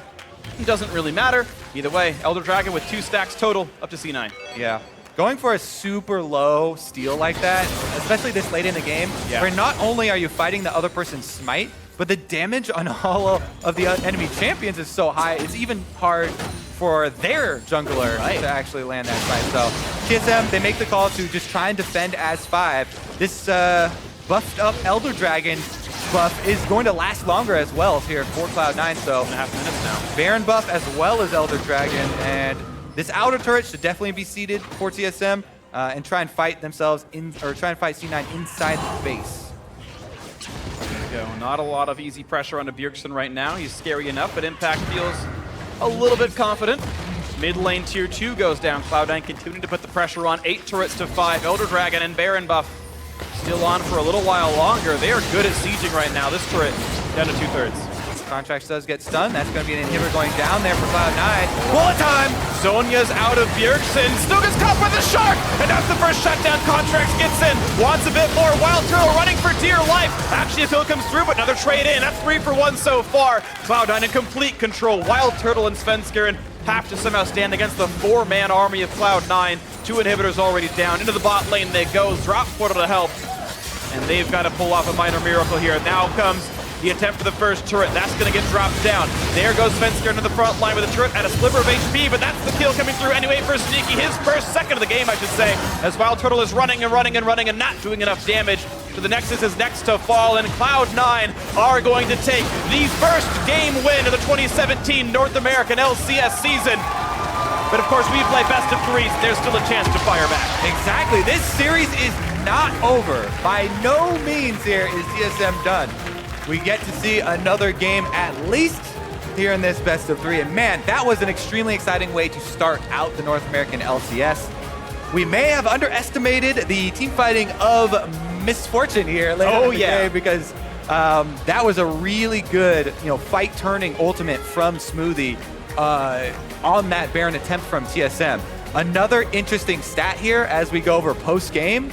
Sneaky had the most damage done to champions that game, and Wild Turtle had the least of all 10 players, less than both supports. Oh, wow, that is rough if that was the case. Now we got the number in midway through the game when Sneaky was number 1. I wasn't able to pull up the stats of the post-game myself, but certainly a very interesting game to watch. A lot of cool things happened. You saw C9 look really good in the bot lane. They had a cumulative 400 gold lead by the early laning phase. On cooldown, double Arrows. ultimate. They got a summoner out every time that they pulled that off. And the only way around that is dodging that arrow. Yeah. And it's difficult, right? You have to have a minion there to throw out your auto, and you have to be ready to hop, to the side. Super, super, super difficult. And yeah, Cloud9 bottom lane definitely took its toll, eventually resulting in a first blood for the jungler. Yeah, you're right. Contacts came through. Thankfully for Smoothie, he got the assist by doing damage in the last 15, so he got to feel good about the 200 gold surge in his own pockets. But either way, it was a super close game. TSM definitely had a chance to win it, but it was C9 making it happen in the end. But now, for more on that win, let's hand it over to Dash and Azale. Thank you very much, Freak. It feels good to be back here in the studio. And what a game one to start off the 2017 season here, because relatively close, both teams with opportunities to win. However, ultimately, Cloud9 coming out on top. I loved it, man. It's a Clash of the Titans. It showcases pick and ban. It's two diverse strategies, and both teams did look pretty solid in their opener. Well, you mentioned pick ban, and I know you and Jat were talking about this at the beginning of the day. We've got our 10 ban system, so let's go ahead and take a look at how this worked out for these teams. We saw different strategies coming out of each of them, especially when we moved to that phase 2 portion. Yeah, totally. And that's really where you have to be able to adapt, and you try to disrupt your opponent's drafts, right? So C9 did not take a top laner in the first round. That's something that they gave up to take that Fizz, and that meant TSM's going to target the top lane. They put 2 bans there. We also saw C9 target Wild Turtle. They put 2 bans on the AD carry because they already had the Ashe, and they're able to kind of secure that lane for themselves. Right, and this is what's going to make the entire season interesting, is how the teams kind of adapt to the ability to pinch in that second phase of the game. And as you mentioned, with the Fizz coming in, might start to make hybrid picks a lot more interesting in terms of protecting your team from that second ban phase. It's massive. I mean, if you look at champions like Ziggs, can go bot lane or mid, Malzahar, support or mid, Nautilus, support, top lane. These are things you put that Ziggs into the first round, and you could have it go 80 or mid. If the other team tries to ban out your mid laner, you just put that mid, and then you have no bans on your AD carry. You kind of are free to pick there. So flex picks, I think, are rising a lot in priority. And while Fizz could have gone top lane, it was more likely it was going to go mid. Right. Now, of course, if we move into the game itself with these picks, I want to talk about one player in particular, Contracts. Rookie split, his debut here on the Kha'Zix, comes out with the win. What was your first impressions of his game? I think he looked good. I mean, one of the big things people talk about, stage jitters, right? People play too safe in their early debut. How's this for safe? Solo kill on Bjergsen. No hesitation, goes right in. His team was not there to back him up. He knows his limits. He played the champion really, really well. And I think you have to have a confidence, especially when you're going in on an assassin. You can't hesitate. When there's an opportunity, you must go for the assassination, and he was able to do it. Yeah, we saw that throughout the game. I mean, later in the game in the top lane, going in for a double kill, being very responsive to the moves that his teammates are making. Of course, that doesn't mean that there isn't room for improvement from him here in week 1, but high expectations. So far, he's beginning to meet those. We'll see what kind of adjustments TSM makes in game 2 to challenge him a little bit more. You see Cloud9 on your screens here. And, as they pulled out the victory, I want to take a look at the one big fight that kind of gave it to him. The second Baron fight of the game, 35 minutes into the game here. Let's go ahead and roll this one out. Yeah, I mean, this one was massive, and it was forced by the fact that C9 had all this split pressure. And there it is. Sneaky had been on point all game with his arrows.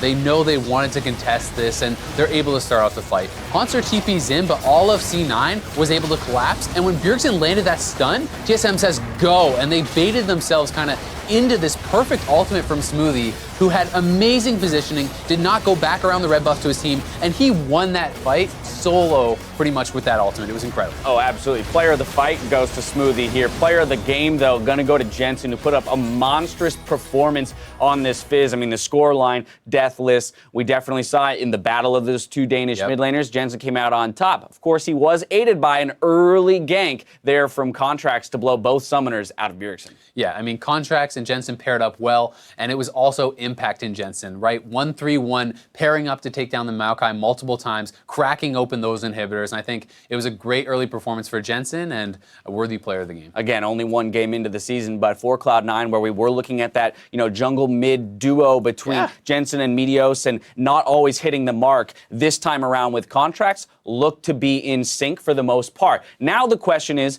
TSM, defending champions, they've lost game 1. How do they bounce back here? Adjustments in pick ban with this more, elastic ban phase that we have. Yeah, I mean, it's definitely interesting because while the laning phase went kind of poorly for Wild Turtle and Biofrost, they were actually pretty darn effective throughout the game. Wild Turtle came out with a pretty interesting build, the Essence Reaver Death Stance on Callista, something we hadn't seen.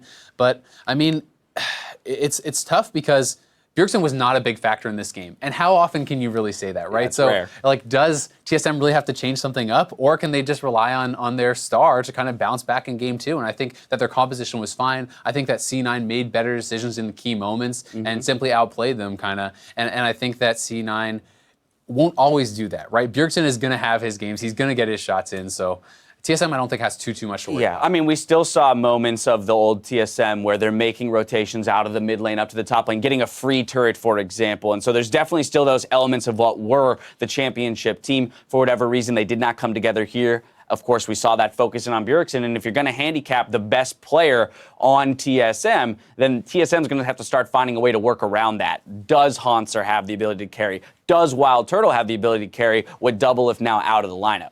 Yeah, and without that shot calling, right? And I mean, Jensen got a lot of help from ganks. He also got a lot of help from Sneaky. Even though some of those Ashe arrows weren't hitting, the constant pressure of that Ashe, it was something that was, definitely Bjergsen had to be scared of that. And that's one of the things you really give up if you do not draft your AD carry first round. You're not going to get the Ashe. You're not going to get the Jhin, those supportive AD carries who really can kind of make those rotations mid and help out your mid laner. All right, well, that's just game 1. Now, before we jump into the next game of the series, we have to take a quick break, but we'll see you back here for game 2 between Cloud9 and TSM when we return.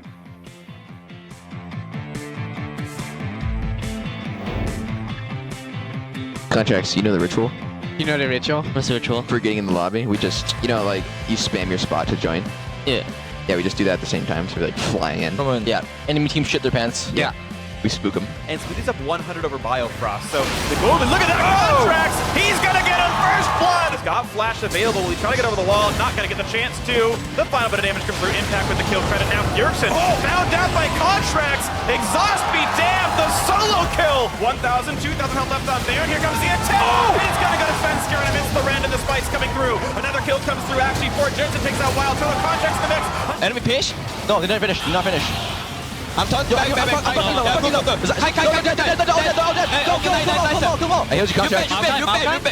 I'm okay. Cloud9 are going to take the first game win of the 2017 North American LCS season.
Welcome back, everyone. I'm here with TSM's owner, Reginald. Reggie, thank you so much for joining me here between games here. I have to ask you, though, TSM, of course, such a strong-looking team, but like a lot of other teams in the league, you didn't make that many off-scene changes. Just kind of wondering why you didn't want to change too much in the off-season. Yeah, so in my opinion, League of Legends is a team game, and teamwork is a lot more important. We prioritize communication and team synergy in the off-season, and I'm really happy with our roster. So I'm looking forward to the season. Awesome, and of course, with that, there was so much new talent being brought into the league as well. Are you guys worried at all? What do you think of all the talent that's kind of been imported this split? To be quite honest with you, I think that a lot of the team owners don't really know what they're doing. They're importing Korean talent over without knowing how to place them into their rosters. So teams like Dignitas, Echo Fox, I don't think they're going to do that well. So we're going to have to see. I mean, I could be wrong, right? But I think they're going to probably place bottom half for sure. Well, fair enough there. And of course, your team finished last, of course, in the end of last year. And I just have to say, TSM's been such a strong team, the winningest team in the North American LCS. A lot of teams have won twice in a row. What are the chances of defending the title this split?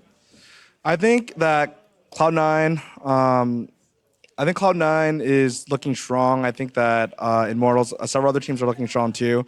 But I would have to say that we're going to be the clear favorites this year. It's going to be a close fight for second, though. Love it, as always. Well, thank you so much for joining me, Reggie. Strong words, as always, from the event, but we're going to throw it back to the caster desk for game number 2.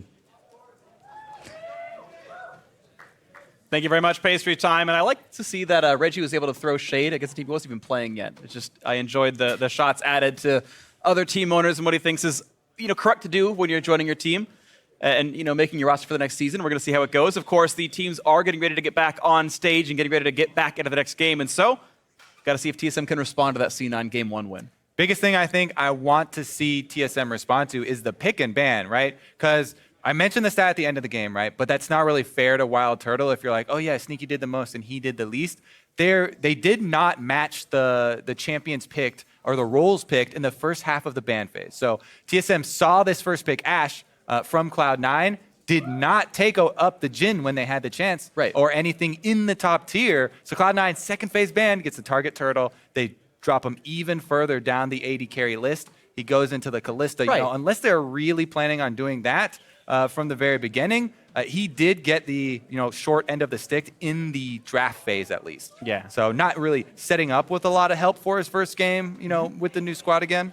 And by contrast, you think about it, C9 spent their second phase bans on Wild Turtle. TSM spent their second phase bans against Impact, and he does great on Shen. Exactly. We're talking about with this Maokai, right? Yeah. Impact, he can play so many different champions, and even though they target, the Nautilus and the Poppy, which are like, the other very, big tanks, very similar, and Maokai would be happy to go against them anyway. He picks up the Shen. Shen is instrumental in Cloud9's cross map, 1-3-1 assassins play. They make picks on the other side. They've got this shield so that Jensen, when he goes in on the Fizz, doesn't have to worry about that weakness. And even though he gets exhausted, he lives through it multiple times and is still able to get off the damage. So the Shen, I just feel like everything really came together with Cloud9, whereas TSM maybe caught a little bit unprepared because, as we said as well, not only do we have 5 bans now, you only have 30 seconds after you see the new information of your enemy's picks before you get to decide on yours, and it's very, very quick. Yeah, and one of the things that can be kind of minor, but it can mean a lot, is in 2016 rules, when you pick 2 champions at the same time, you got 60 seconds and you decided both champions. And so if it took you 50 to pick one and then 10 for the other, that was okay. And here, you've got to pick the first champion in 30, and then you get a new 30 for the second one. So you've got to kind of decide, like, okay, well, pick one of 2 needs to be this, and you need to figure out a little bit sooner. And sometimes that can make your life a little bit harder. Both teams do have some double pick phases, so it's not like it's only one team that has this difficulty, this new difficulty, but just is what it is. That I know coming into the season, I had seen several analysts and coaches talk about it being difficult to play with the new picks and bans, where suddenly you've got a new banning phase to deal with, and it's only 30 seconds long. This might be really hard, and I think we'll find teams that are, I think the great get good. Yeah, and I agree, but I think we will see teams that learn how to play around new restrictions better. Yeah, it's so interesting to track too. And I think it develops really nicely the longer that the pros are able to play on the new season and on the patch, because you get more comfortable with these other counter picks. Maybe someone specializes in a counter pick that they don't quite have to worry about another power pick as much as another team, and that definitely changes the dynamic. Here we go, though. These power picks have been undisputed. Camille and LeBlanc off the table from TSM red side ban. Meanwhile, Cloud9, they do go for the Rise ban. They're aimed at Bjergsen again. All right, we'll see what the final ban ends up being as far as S-tier type champions go. Rengar is still up on the table, and you saw TSM respect Banda as their very first ban of the league, and they're going to do it yet again, and it's TSM hamstrung banning 3 S-tiers, and immediately Lee Sin gets hovered. Exactly. We talked about Sven Skaren's Lee Sin and how he did great at Worlds, and he was dazzling people. Contracts also known for his Lee Sin. Very, very skilled jungler here, especially on the champion. So it's definitely a possibility that they lock it in, and there they do go for it. Right. It's really his time to shine, right? His Kazakhs game was great.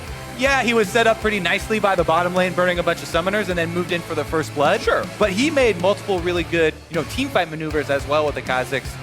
Only really got completely blown up and exhausted one time, which is pretty good versus Azira. Absolutely true. So now, if the story is Wild Turtle Redemption, how about getting the exact same champion that Sneaky played and did so well on, subjectively with Ash arrows and objectively with his damage score? And I have to say, though, I don't think Cloud9 will make the same mistake. Now that the Ashe has been locked in for TSM, Cloud9, your next phase, I think you get your AD carry because you don't want to get double banned past the Varus, right? I think Sneaky's very fine playing a Varus. He could obviously opt for a Jhin or an Ezreal as well. But I really do think it will be that Varus. Meanwhile, TSM still have one more pick left up. Do they want to actually answer the Lee Sin, or would they rather dictate another role, support possibly here? I love it. Picked here for TSM. Now, flex picks is another thing that's amazing in the first pick phase because, yeah, you can't exactly double ban and be sure that you're getting full value there. Malzahar can go mid lane. I would say it's maybe a 90-10 though, or maybe 95-10. I would say it's 94. Well, 95-10. I don't think that would okay, Mr. Math. I got you. Yeah, but yeah, I think it's a 95-5 support as far as support to mid lane goes. So you should almost always expect it. And there's the Varus. Yeah, there's the Varus. The Varus and Jhin, again, both would have been fine for him, but yeah, they grab it, and now they got to make their last choices here. Do they mirror the support picks? Because if they don't, TSM can double ban support in their second phase. Or do they pick a new role and say, I dare you to match us here? I also think that double banning support when you have the early Malzahar pick is really high value too. So you definitely do have to worry about that. So usually we don't want to talk about hoverovers, but I was going through like possible picks into Malzahar. This is a flex pick as well from Cloud9. Yeah. Do not be fooled. Yes, Nautilus is very common in top lane and is a very good top lane, Courage of the Colossus, or even Grass if you really want to, for the top lane. Sure. But he also is one of those ones you can't play into the Malzahar. If you land your hook, yeah, Malzahar has his shield, but it still pulls you close. And he's got so many forms of CC, you can still go for it. He can stop the Malzahar ultimates if he knocks off the shield first. So yeah, this one, along with, the Zyra probably is better, but Zyra's banned. So I think this is also a good answer to the Malzahar support. Okay. I think it definitely requires some significant outplay skills. I think it can be very difficult. And you're seeing actually TSM almost wanting them to play Nautilus support. The Karma is the first ban here for TSM. It does have a very high, one of the highest win rates into Malzahar as far as high elo solo queue is concerned. So does have the numbers on his side. TSM though, they did end up answering roles this time. Answered with the jungle, so it's just going to be a Fiora ban here from Cloud9. For the top lane, taking out some of the ones that can kind of overpower and carry from the top lane. That may signal, or they may be baiting. You can go baiting with your second round picks as well. Baiting the top lane, and baiting them into thinking that the top lane is the Nautilus, or very well going through with it. And Jace is obviously the other one of the top lane carries that's highly prized at the moment. Jace is really funny because the stats I have for Jace pick ban-wise is, I can find it in a second. He's been, according to the stats I have in front of me, 4 picks, 14 bans. Like, he's seen about half of games, but 80% of those visibilities are just as bans, that people are more afraid of him than they actually play him. He's just the ubiquitous, well, you haven't picked a mid lane or top laner yet, so Jace. It's always a good ban. The drawback is, of course, if the other team, plays something like Poppy into it and just outlasts you and then has a big presence for 5-on-5 team fighting later. So yeah, there are drawbacks, even though he's very strong up there currently. Meanwhile, we do have a Trundle pickup here for TSM, and that will be in theoretical answer to this Nautilus. Yeah, we can still wait to see if they flex it after all. Of course, we don't even know for sure, definitely, that it's mid lane or support Malzahar, so still an option to flex at the very end for TSM. Syndra will be the pickup for Jensen, so plays the champion that his lane opponent Bjergsen did in the last one. And as they hover over the last final pick, they're looking at a tank support right now. So have to see what it will be for sure. Yeah. Ooh, Taric. Right, we got some Taric for the bottom lane here for Cloud9 into the Malzahar. Can't get off that line stun when they try and charge at you. Taric would get into some trouble, getting harassed quite a lot if they do grow aggressively though. So you pretty much have to have jungler presence if you're gonna go for one of those stuns. Oh, we get the counter pick Katarina. Yes, we do. All right. This is gonna be fun. Kobe, go ahead. Bjergsen has been playing this almost non-stop on stream, and it does not look fair even to opponents. Something to keep in mind, you don't even have to wait till you're level 6. Level 3 power spike on Katarina is absolutely insane. Jensen does know this though, and he'll definitely be playing defensively around that or calling contracts to try and counter it. Katarina at level 3 with those first 3 normal abilities has a huge potential to all in you. So if Bjergsen takes Ignite, then I think it gives too much of a tell. And Jensen will immediately just call contracts and they'll try and play off that and counter it. But even so, sometimes she can get kills through that, and then you get your reset on your Shenpo. You can get out in some scenarios, and that's the way that she can snowball early. Now, Cloud9, theoretically, I think that Jensen, he's played this champion a lot as well, and I think they'll be able to play around that and won't get caught in that trap. But you do have to keep your eyes on that mid lane. Explosive champion here after the rework. And very excited to see Bjergsen get his hands on it in a matchup that he's choosing. And it's backs against the wall as well, right? He saw his opponent, so right, he must feel comfortable in the battle, but at the same time, they now need to win 2 straight against C9 to pull the series back in. I mean, TSM went 17-1 in matches last split. They should not want to start slow here with their first match in the 2017 split being a loss. So TSM hoping to pull themselves back in. The C9 fans happy that it started 1-0 so far, but game 2 of the best of 3 is ready to go. Cloud9 taking on TSM. They swap sides and they are ready to go onto the Rift. C9 1-0 against TSM. Whew. All right, so just because I think it's funny when a whole bunch of people play more Katarina in solo queue, let's give a little tips and tricks so people at home can try it out. Even though the average player actually has a very low win rate with the champion, but pros think it's OP. Worth noting, buying mana, really important, just like Bjergsen did. Buy plenty of mana on Katarina. What's your tip? All right, let's let the chance go through. Beyond TSM, you'll do better. Trundle Dance is one of the only ones that I will stop for and pause for because the taunt is hilarious. But so your basic Katarina chase pattern, you're gonna almost, maybe 90% of the time use your W right after your Shun Po, and then immediately transition into your Death Lotus so that your dagger, when your dagger takes a while to fall, when it falls on you in your Death Lotus, you get that burst of damage. It resets your Shun Po, or it gives you most of the cooldown back, so then you can get another one. You throw your Q so it bounces off of them. It will always bounce in the line right behind them, and then you can use that to chase. Meanwhile, we've got some... oh, he's going in! Here we go, the jump is forward. Biofrost not going to get stunned, actually, but look at the Voidlings working through these health bar. Ash is slowing, and yes, the flash forced out. Perfect preview of what we talked about with not being able to go aggressive, as he actually got some gold off at least one Voidling.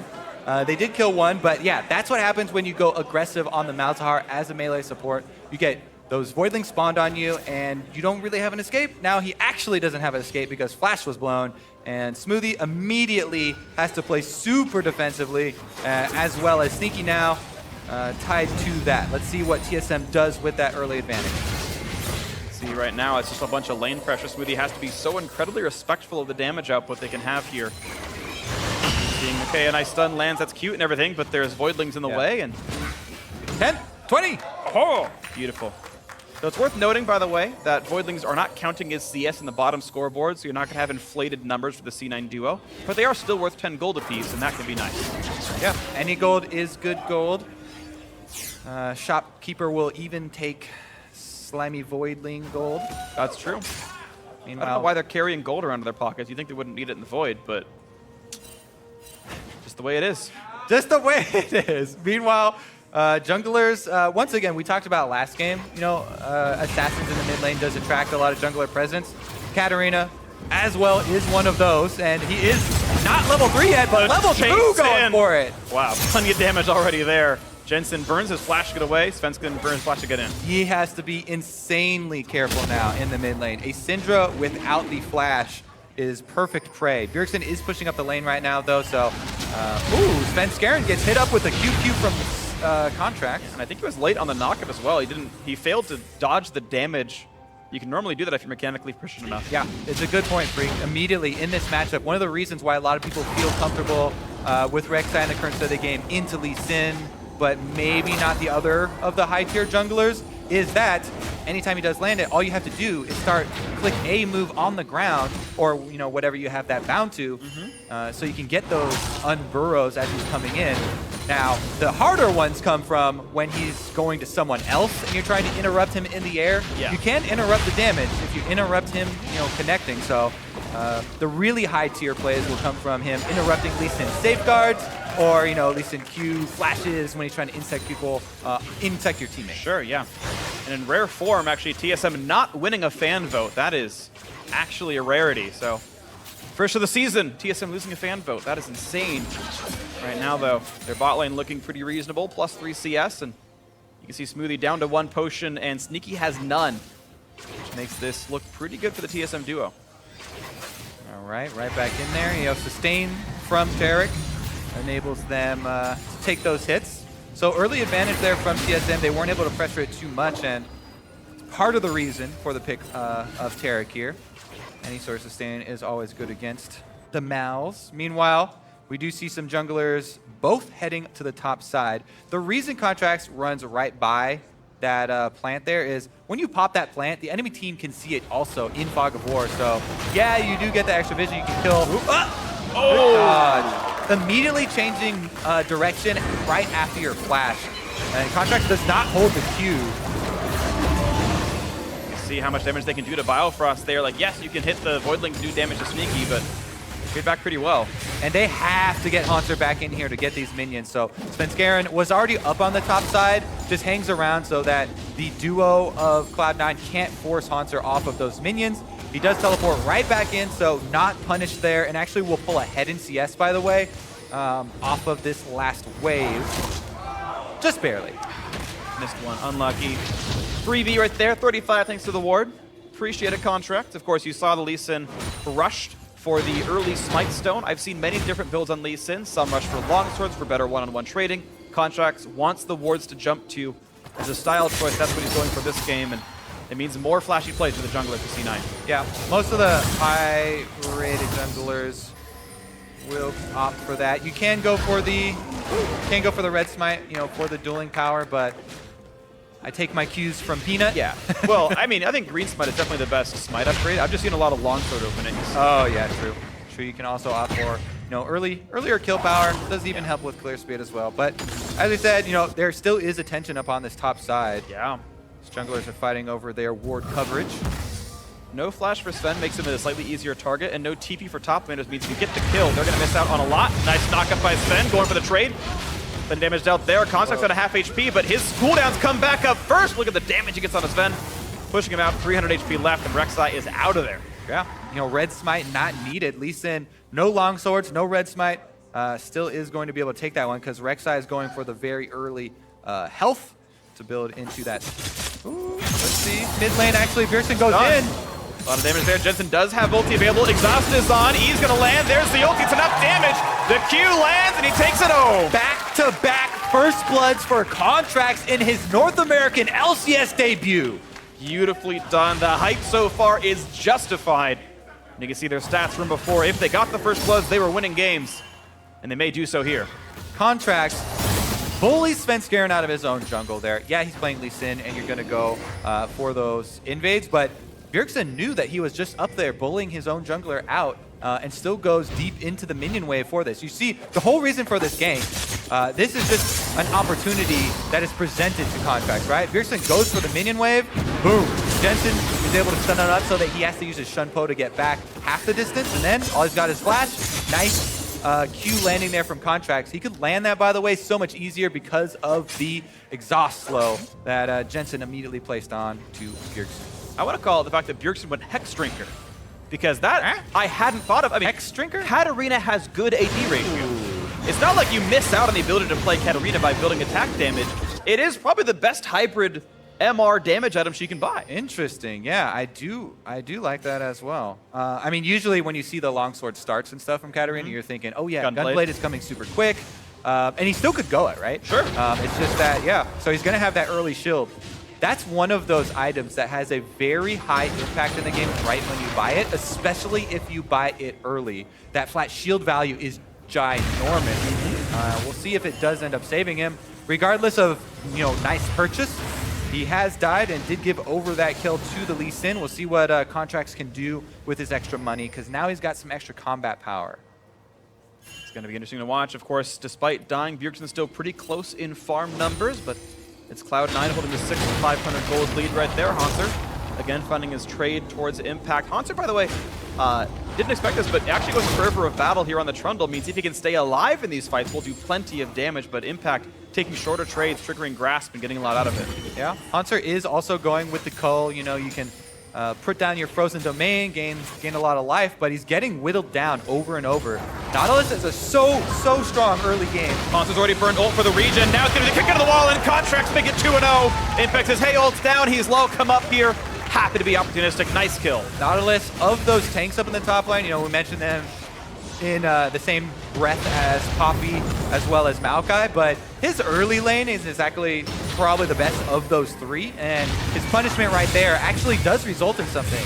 A lot of the time you don't see it result in much, and you're like, you know what, whatever, Maokai will outscale him, but right there, he's whittling the Trundle under his turret, and Contracts comes up, another well played. Yes, it is an opportunity that's set up for him by his laner, but good presence of mind by Contracts, routing to get there, whereas Svenskeren does not get there for the defense, for the counter gank, and Cloud9 off to another early lead. And I want to talk about C9's individual player skill. A lot of people had C9 power ranked as actually the best team in North America, above TSM, calling Contracts an upgrade, and everyone else playing well.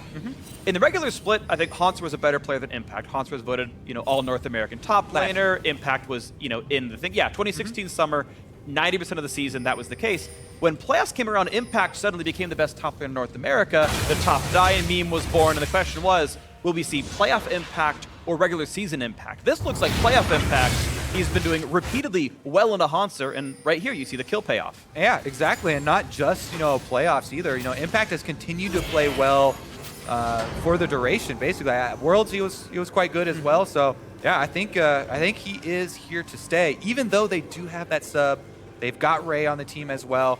Having a sub like that, though, who's also an LCS caliber top laner, can even be great practice for him. They can get even better as well. Just trading against each other. 10-ban system, you need to play a lot more champions. So that type of close practice partner is invaluable. And heck, if the metagame turns into all Jarvan and Fiora top games, guess who wants to play these champions more often? So yeah, it might just be a style thing based on what kind of teams you're against even. All right, meanwhile, down on the bottom side of the map, there's been a lot of movement around this Drake. It is with that Infernal Drake that everyone loves. Oh, does land the Varus ult.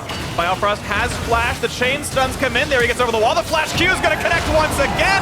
Contracts is 3-0, 100% kill share, and out he goes over the blast plant. Contracts, he just keeps poking at the enemy team, looking for this, confrontation. Finally, it does emerge there. This time, it's Sneaky who sets him up.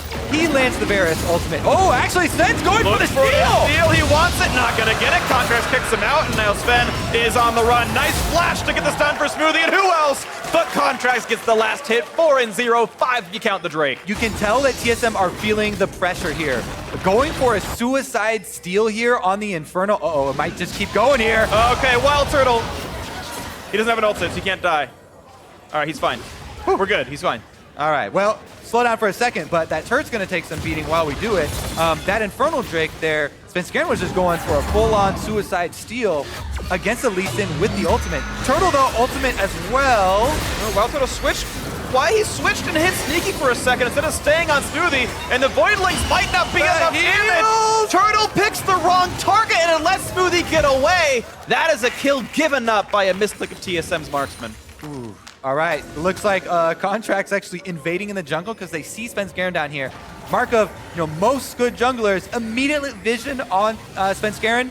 Contracts, he reacts. In there, stealing topside jungle. He might even look to dive. Bjergsen, Jensen stopped his recall. I think they made the call for it. He was going to recall and he stopped. They're forcing him off the minion wave. He burned Bjergsen's flash during that bot lane fight. There was a battle going on, so him missing a summoner now means the fight into the bot lane. Smoothie's ult is down. The damage going to come through. They are going to make it pay off. Turtle flashing into the turret just like he always used to. Gets one picked up. Sneaky could be next. The damage is there. Hanser under the turret now forced to run. And thankfully for him, the pillar blocks the hook. Impact can't secure it. Flashes, but doesn't land the shot on Turtle. Contracts is coming down the jungle as well. He knows Turtle is definitely dead, so he's just trying to lead him away from his teammates.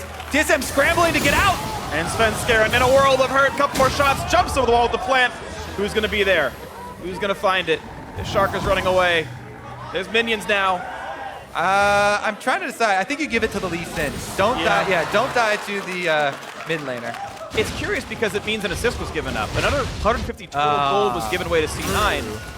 I'm not sure. It's still debatable, I think, to a certain extent. I almost always opt for not giving the kill to the enemy mid laner just because my mid laner will then flame me more. Yeah, and Turtle made that choice, though. He actually suicided specifically to Impact. Yeah. No assist given to Contract to anyone else roaming down, so. How you die is important. It really is. Don't burn flash if you're already guaranteed to go down. Things like this are really relevant. All right, meanwhile, Sneaky does land another Varus ultimate onto Hanser and closes in for some damage.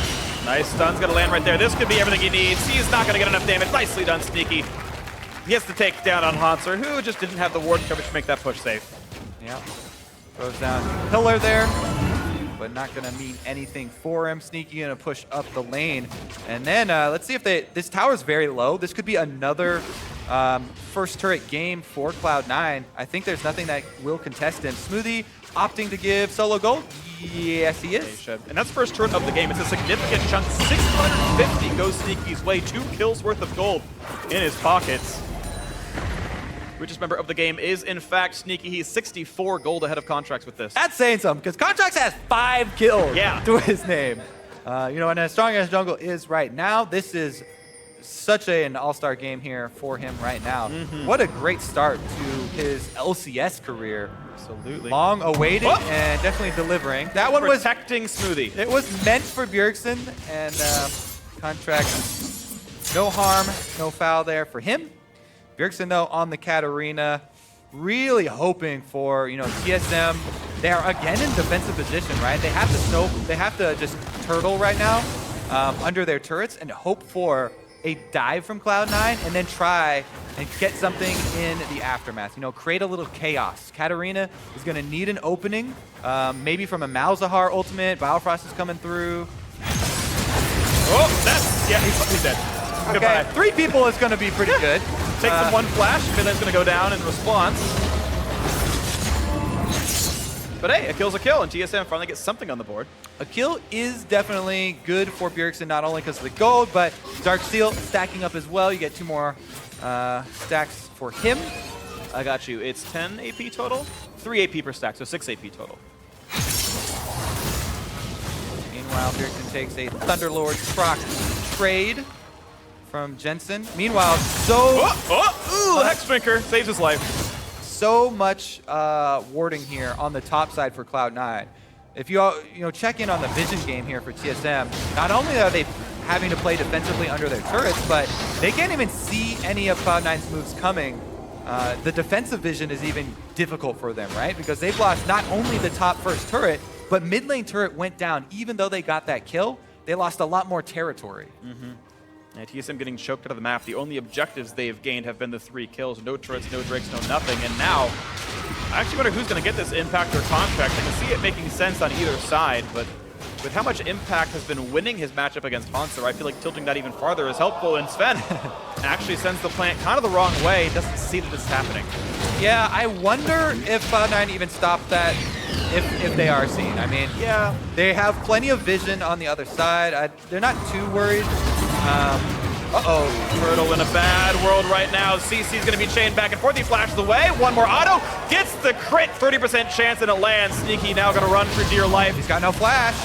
Pops the passive on Biofrost. A bit of a late ulti for Smoothie. I don't know if it was on cooldown or what, but doesn't save his teammate. Now he's going to be next. And 2 quick kills picked up the roam for TSM, saving the lives. Exactly. Another roam here from Bjergsen does get him a kill as well. So another couple stacks, more money in his pocket. That teleport from Hanser, he was able to get those 2 kills for TSM. They're trying to get back into it. Bjergsen!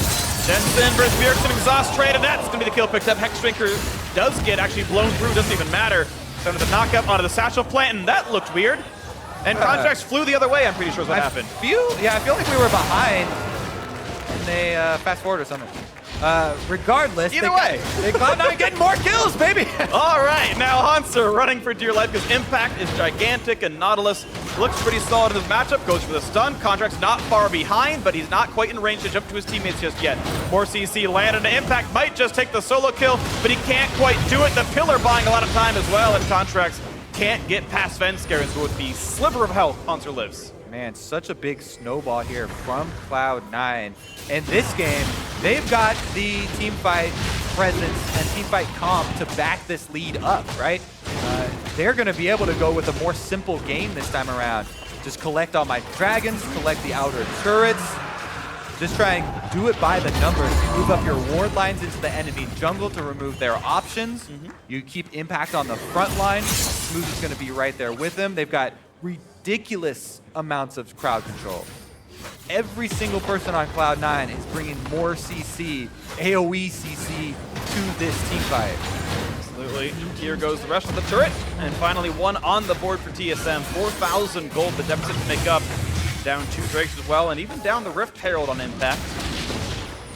We'll see as Contracts has free reign over the map right now. Level 11, gets himself a red buff, no problem. And he is going for a pretty attack damage focused build. You can see him looking to finish him off. Mortius, I believe it is. Yeah. Conquer double longsword, so a pretty offensively Sin build. I mean, he got 5 kills early on. And we've seen the dividends that it pays when you do go for double attack damage items. Lee Sin, since the removal of Strength of the Ages, pretty much 100% go with the Thunderlords, and Thunderlords scaling nicely off of flat attack damage, even gets more damage out of that. So the burst from Lee Sin is very, very scary here for any TSM member, even the, quote-unquote tank, which is not building tank yet. The split and pushing Trundle here really has to respect that burst damage as well, because Trundle, with this lifesteal style and split push style, you want to be able to steal a lot of that back, but Lisa does so much in such a quick burst that it doesn't even give you time to. Absolutely the case, and being behind never makes it easy either. 4,000 gold difference right here. Cloud9 looking to continue the push forward. Contracts finds a friend. Hello, Bjergsen, kick into the wall. Q, Exhaust is in to buy a bit of time, and gets the follow anyway. Yeah, Exhaust timed out. The rest of the damage was there. Goodbye to Bjergsen. Exhaust meant nothing. All right, Cloud9 also picking off the straggling TSM members. TSM, they are, losing their cool a little bit here. Yeah, they're behind, and it's very difficult to shot call from behind, and you feel like you're pent up behind your own turrets. They're going for a play here, though. Looking for the damage in the Contract silence, then now the invulnerability in effect, and Wild Turtle gonna run out of HP pretty fast. Sneaky gets the snipe out of that one. Svensker running away. Biofrost low as well. Contracts gonna get body blocked away and can't land the Sonic Wave afterwards, but another kill picked up, more control of the mid lane, C9 pushing farther. Full control of the game. They've got extra kills. They're pushing with the minion wave. They have plenty of vision. Baron is already surrounded by 4 control wards, so they can push as much as they want until Turtle revives, and then easily move back to the Baron. Remember that every single person is bringing that AoE CC as well, so it's so scary for TSM to blind face check. But they really don't have very many options. Scrying Orb, they have 1 Scrying Orb on Turtle that is ready, that they should probably use early. Hawkshot is down now, and they don't have too many more answers. Scrying Orb still available. Turtle's holding onto it. And Turtle's not going for the Essence Reaper build, so it means fewer Ash arrows and fewer Hawkshots as well, actually. And by going for IE, just can't cast it quite as much. Sneaky, meanwhile, very low cooldown to his. Going for Essence Reaver into also Infinity Edge, so very high damage. is maxing W last with a lot of Varus builds out there. This is the very spellcastery one where Q and E are maxed. Yeah, I mean, I like the other build as well. You know, that attack speed build with the Blade of the Ruined King. Yeah. Quite interesting and does, have a lot of early power. Sure. But, as you said, this one, so low cooldown, is a bit more castery, can get poke damage. Here comes the difficulty. Impact gonna go for the immediate stun, and Bjergsen just popped immediately. Impact a little bit too tanky. Now the exhaust is on. It means Hansen's gotta run away. Be careful, Impact. A couple more hits will do it, and they're trying to go back and forth, dancing for the damage output that they need. Impact will bite off more than he can chew. In fact, it's Hanser taking a bite out of him. And now the chase in, the stun, the flash trade. Nicely done by Hanser. Predicting. He gets out too? He predicts the smoothie flash. Nicely done there. Hanser finally getting one more back on the board here from the top than TSM. All right, TSM will take that. Any bloopers from Cloud9, they really do need to get back into this game, right? So, Impact giving over that kill and Hanser escaping is definitely something that will at least keep their morale up, right? Help out with that shot calling, help out with the communication in team. They start to feel a bit better. Yeah, some style points here. It's the easiest, looks cool Lee Sin trick that you can possibly do. I hit W and clicked an unmoving target. I'm so good at the game. Makes me look cool. Something my friends laugh. Something Freak would spam. Yeah, oh yeah. And then I'm on a 14-second cooldown, and my W's down. It's actually not useful in the slightest, but that's okay. Contracts obviously having a very great game for himself, 7-1. Great now.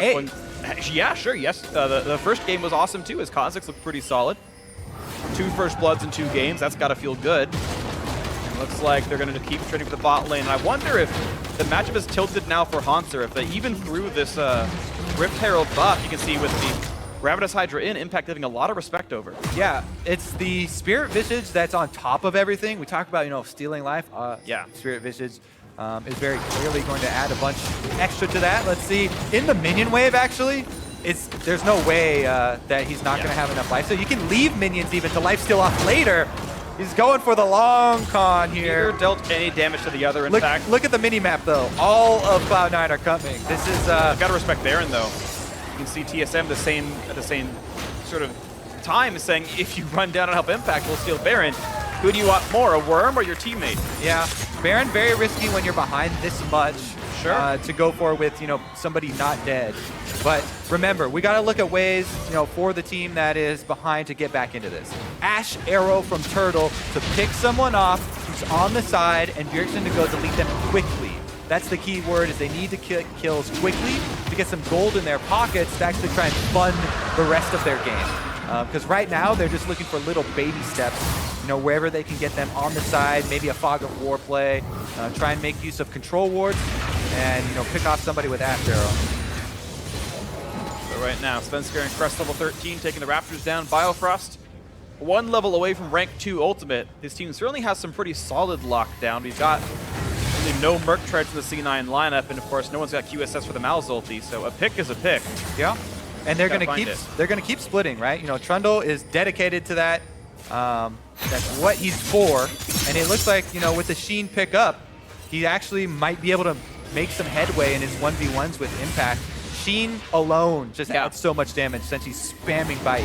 And individually, Hanser is 900 gold above Impact in total earnings right now, and he spent most of that money recently. So theoretically, you expect the champion matchup and the gold lead to mean that Hanser can get some real pressure in, and that's the one consistent lever TSM has. That's not land a skill shot reliant or flash ult someone reliant. That being said, Impact doesn't have anything to worry about because he can just be pure tank under his turret.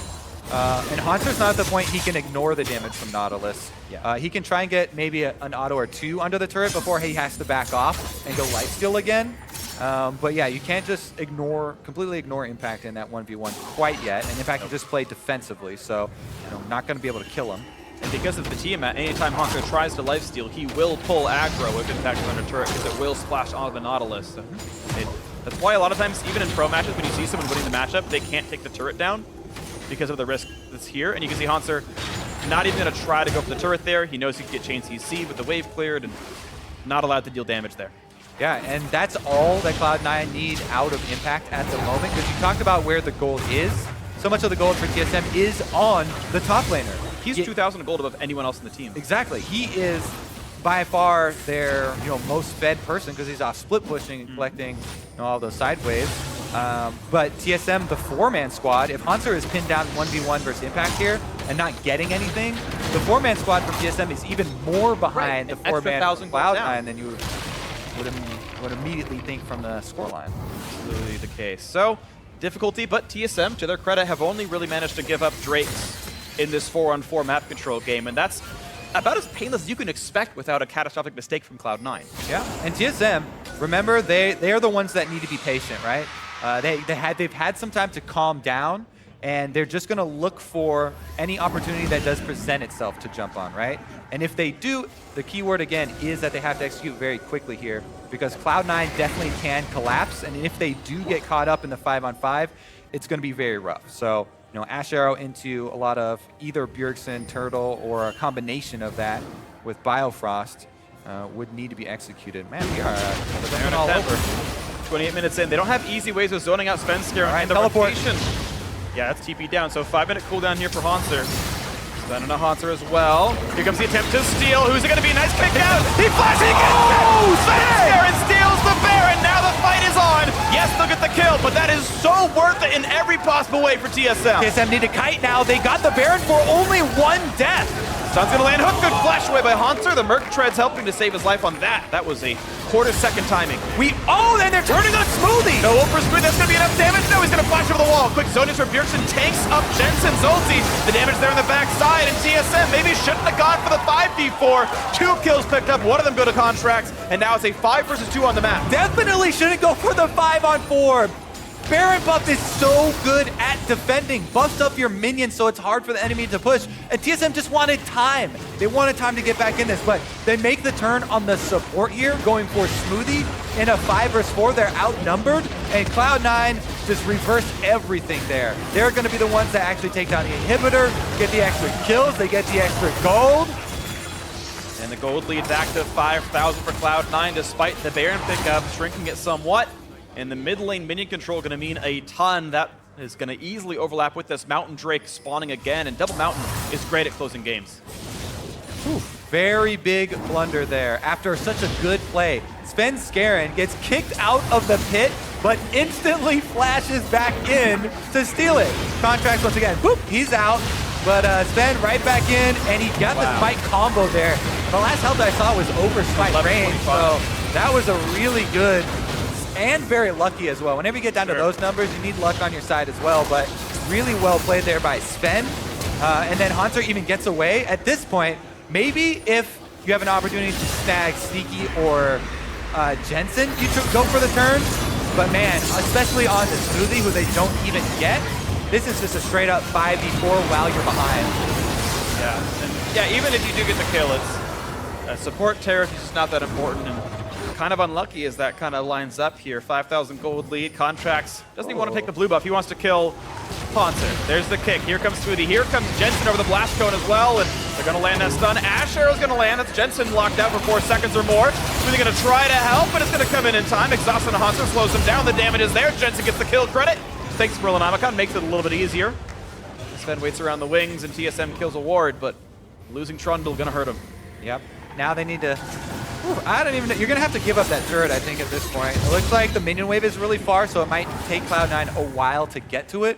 But Cloud9's going to take this Drake, and they're eventually going to meet up with Sneaky, who's pushing this minion wave, to try and claim that second turret on this bottom side. And I think that TSM just have to give it up. You know, Hanser's going to be down for another, 25 seconds. And they already have to deal with a super minion line, so defensive play here at best. Here we go. Bot lane under siege, 5v4. TSM, we've seen 4v5s before. You don't like him, and that's going to be the runaway. Nice quick void spawn by Biofrost. Guarantees the hook's not going to do much. And out they go. Okay, 6,500. Still, the growing lead for Cloud9, 4 Drakes to 0, making it even better than it looks. They're going to reset one more time as pretty much top lane tier 2, the last easy objective to grab. Baron going to spawn in 3.5, Drake in 6. Now, as this is the first game that we've seen from either of these retooled teams, a couple of the things we had questions about, right? We talked about, yes, you're losing Double Lift as just a great AD carry down in the bottom lane, solo or duo statistics, right, for laning phase, but also the impact that he had on shot calling. Bjergsen was always so vocal about how, Doublelift was also that second shot calling voice and added a lot of, the creativity to the calling and really helped him out in stepping up and being that leader for the team. Without him on the team, TSM do look a bit disjointed. And, without access to comms or anything, we're only speculating, and of course, it's hard to throw around, but plus it's always harder when you're behind to go for those calls, and TSM were rarely behind last year. Sure. But it definitely looks to be a very real case. Meanwhile, on Cloud9 side, so coordinated, and especially in their first game where it was a more risky comp to play, they had really good moves. Here we go for a turret siege Cloud9 though. Cross lock of the fight for now. Here goes Spencer. Gets the knock up on a Jensen. How many are going to get invulnerable from Smoothie? Looks like just the front line here, the three of them. He's going to kite back. Stun's going to land back on a Smoothie. They're focusing the support. Didn't go well last time. And they can't quite reach Jensen to the back. The fight continues. Guardian Angel pops. The redemption heal going to be nice for C9. And it's a 1-kill pickup so far as Contracts has fallen. It's going to be Hanser up next. And it looks like Spencer going to lose his life as well. The tanky Trundle just barely running away. Guardian Angel down. It's the Bjergsen to try to carry the fight. It's Wild Turtle diving forward. And the same for Biofrost picking up absolutely everybody. And it's going to be Impact, the last one to fall. He will go down a double for the new AD carry. 4-2 advantage TSM. Whoa! Turtle able to land the arrow for the re-engage. That landed right when the Taric ultimate fell off, and TSM were able to fight back. Man, what a crucial team fight for TSM to pull back right there. If they lost that one, it was going to be game over. Minions are at their Nexus turret right now. They've already lost one, but TSM hold on to have another team fight, basically. Yes, they do. It's going to continue on. Turtle, finally a good fight for him. Let's watch that again. All right, so this was the first move there where they get a little bit of tower damage on Impact. Doesn't really stay, but Sven has a great flank here and gets half of Jensen's life. And keep your eyes on Jensen's life because he gets chunked out again and is forced out of the fight when a Hanser flashes on him. He almost gets killed, but Smoothie ends up kiting as well and using the redemption. Here goes the secondary turn though, because TSM barely get this one back off of that respawn from Hanser. Impact does get burned down, consistent damage here from Turtle, and they still had the exhaust. Aggressive move there as they go forward, and even though Bjergsen went down, TSM are able to get a little bit of momentum back into this one. Freak, this whole series has been it's been great. Very close. I'm glad we've had comebacks and back and forths and whatnot. Lord Dominic's Regard's now done for Turtle, so he can really cut through the tanks, especially with the GA down on Impact. Contract now has his, making it a bit more difficult, but this is the most damage you're really ever going to see now that Turtle's going to be able to buy. He is very well power spiked. He can hard carry a team fight. Sneaky, not quite as far up there. Exactly. Turtle on the Ashe, definitely doing a lot of DPS to the front line of Cloud9, but we also have to mention the ultimate from Biofrost. The Malzahar ultimate is good at shredding tanks as well, getting that pool down for a lot of percentage HP on the front line. So definitely another good tool that they're using, and Bjergsen has to pick his opportunities to go in. For a bit there, Impact, of course, very tanky. Arrow's gonna hit Jensen. Now it's up for Smoothie to keep them alive. Voldy's gonna tag onto 4. They caught Biofrost. Down goes a TSM support. Hook into the back line. Bjergsen's gotta be careful on this one. Pops the ulti. A double for Jensen. Redemption. Now it's 3 for him. Impact still alive in the front line. Refuses to go down. It's a hat trick and a double kill for Sneaky. Clean team fight there from Cloud9, and Contract's got a massive kick all the way through the entire team as well, plus the high priority execution, and that should be Cloud9 moving up into the base and finishing off the series here. Inhibitor's gonna go first, Minions will have to catch up later, but man, what a stark difference from that turret dive. Absolutely, so it's all she wrote now for this one. The 2-0 is all but secured. This one a little bit faster than the previous, and a little bit, just a bit more one-sided than game one here. Cloud9, this time up the backs of Contract with the insane early game on Lee Sin. 2-0 over TSM. That Cloud9 hype that was coming from a lot of the scrims and a lot of the analysts hold true here, and yeah, they take down the defending champions. And remember when Cloud9 first bust onto the scene, it was with, who the heck is this new jungler Meteos? He's destroying everybody. And this, I don't know which version you want to call it of Cloud9, but version Contracts 2017. Version 2017. Contracts looks very, very good. Svenskeren, we know as a top flight jungler, and Contracts played better both games. A 5-0 start, 100% of the kills in the early game. Contracts is the real deal. Contracts is definitely the real deal. All of the laners for Cloud9 also performed very, very well. You know, Jensen was setting him up for success. The bottom lane in the first game was setting him up for success. Impact was setting him up in this game, whittling down Hanser, pushing him under the turret, really prepping him for those dives. So this whole Cloud9 team really seems to be firing on all cylinders right now. Their pick ban draft was also something we're going to be keeping an eye on. Even more importance on that now, and they had some very good ones. I agree. I've liked what I've seen so far. Cloud9 are going to end day one. The top of the table, 100% game win rate. Of course, After one series, you're North American LCS leader. Woo! That's always going to happen, but C9 are technically alone in first, and their second opponent this week is going to be Team Dignitas.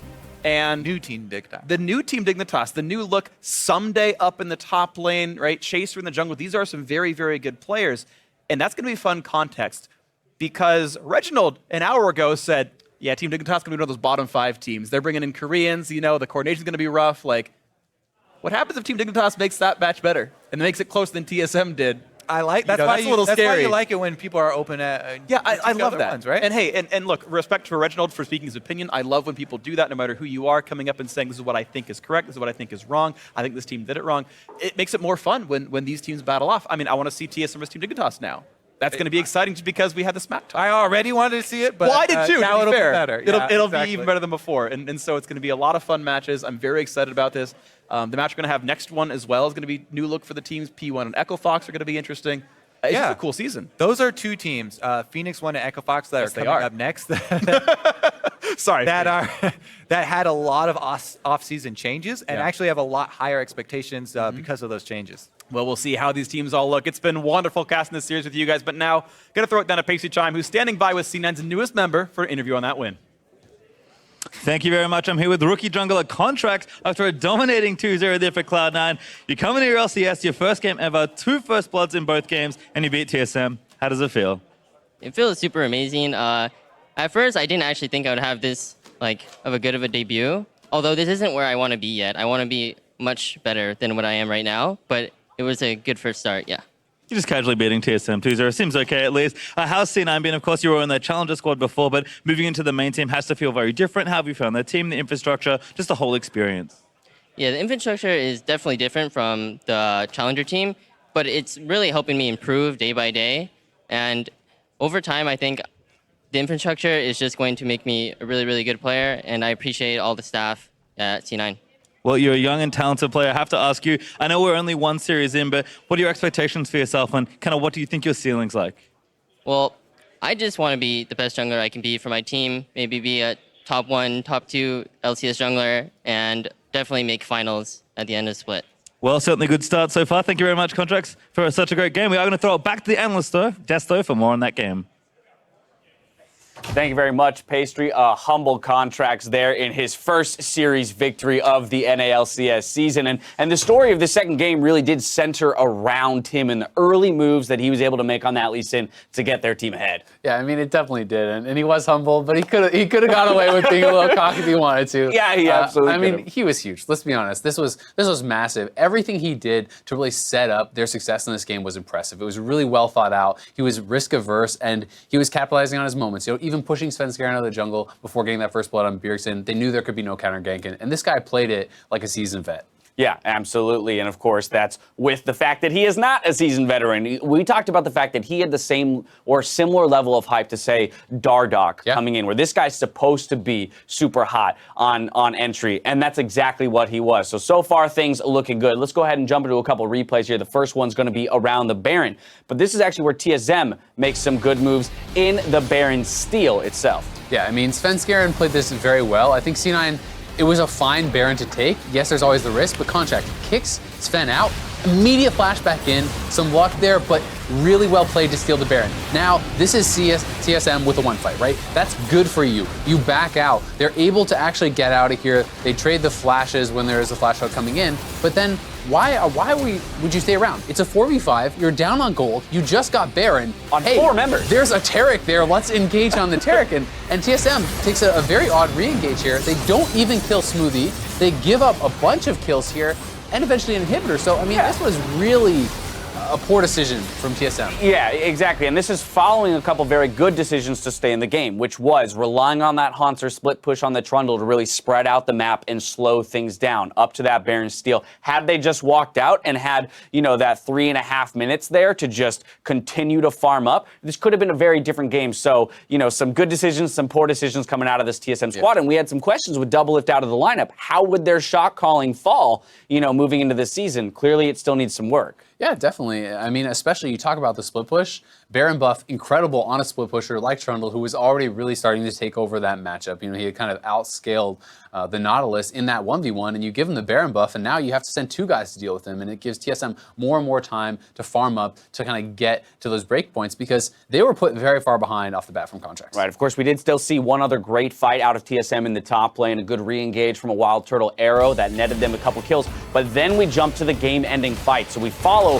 what was a fantastic fight from TSM with a great engage here from C9.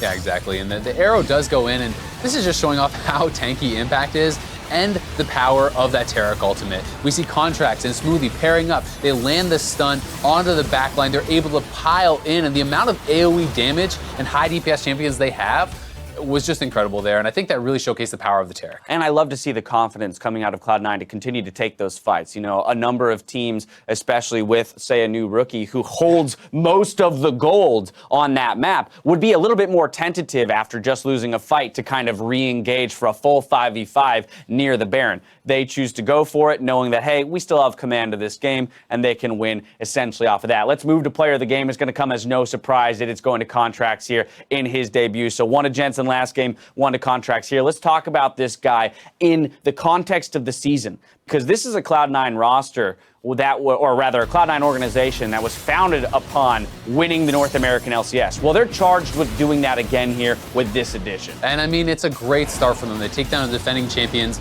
Their rookie looks incredible. Really smart plays across the board. Even things like this, kicking out his opponent, winning the Smite Fate there on the Dragon. You know, he was really making everything looked pretty easy for him. He was never overcommitting his abilities, waiting till the exhaust is able to end there to kill off Bjergsen, and he looked great. And this is one of the best starts I've seen from a rookie in a long time. The presence of mind in a rookie is what's kind of phenomenal about it, because again, we always talk about composure. Well, it's his first time on the stage. He's going to be operating in the LAN setting. How is he going to deal with the different levels of pressure that come throughout the game? And he seemed to handle himself like a seasoned pro. Again, just 2 games, so we can't go ahead and stamp him. All right, here he is. Contract season MVP. He's arrived, you know, best jungler of the season. But in his first showing here, has performed very well. So off to a great start here for Cloud9. Of course, TSM probably would have liked to see things go differently. We've got to take a quick break, and then we'll jump into the second match of the day with Phoenix 1 versus Echo Fox. Don't touch that browser. The NALCS will be right back.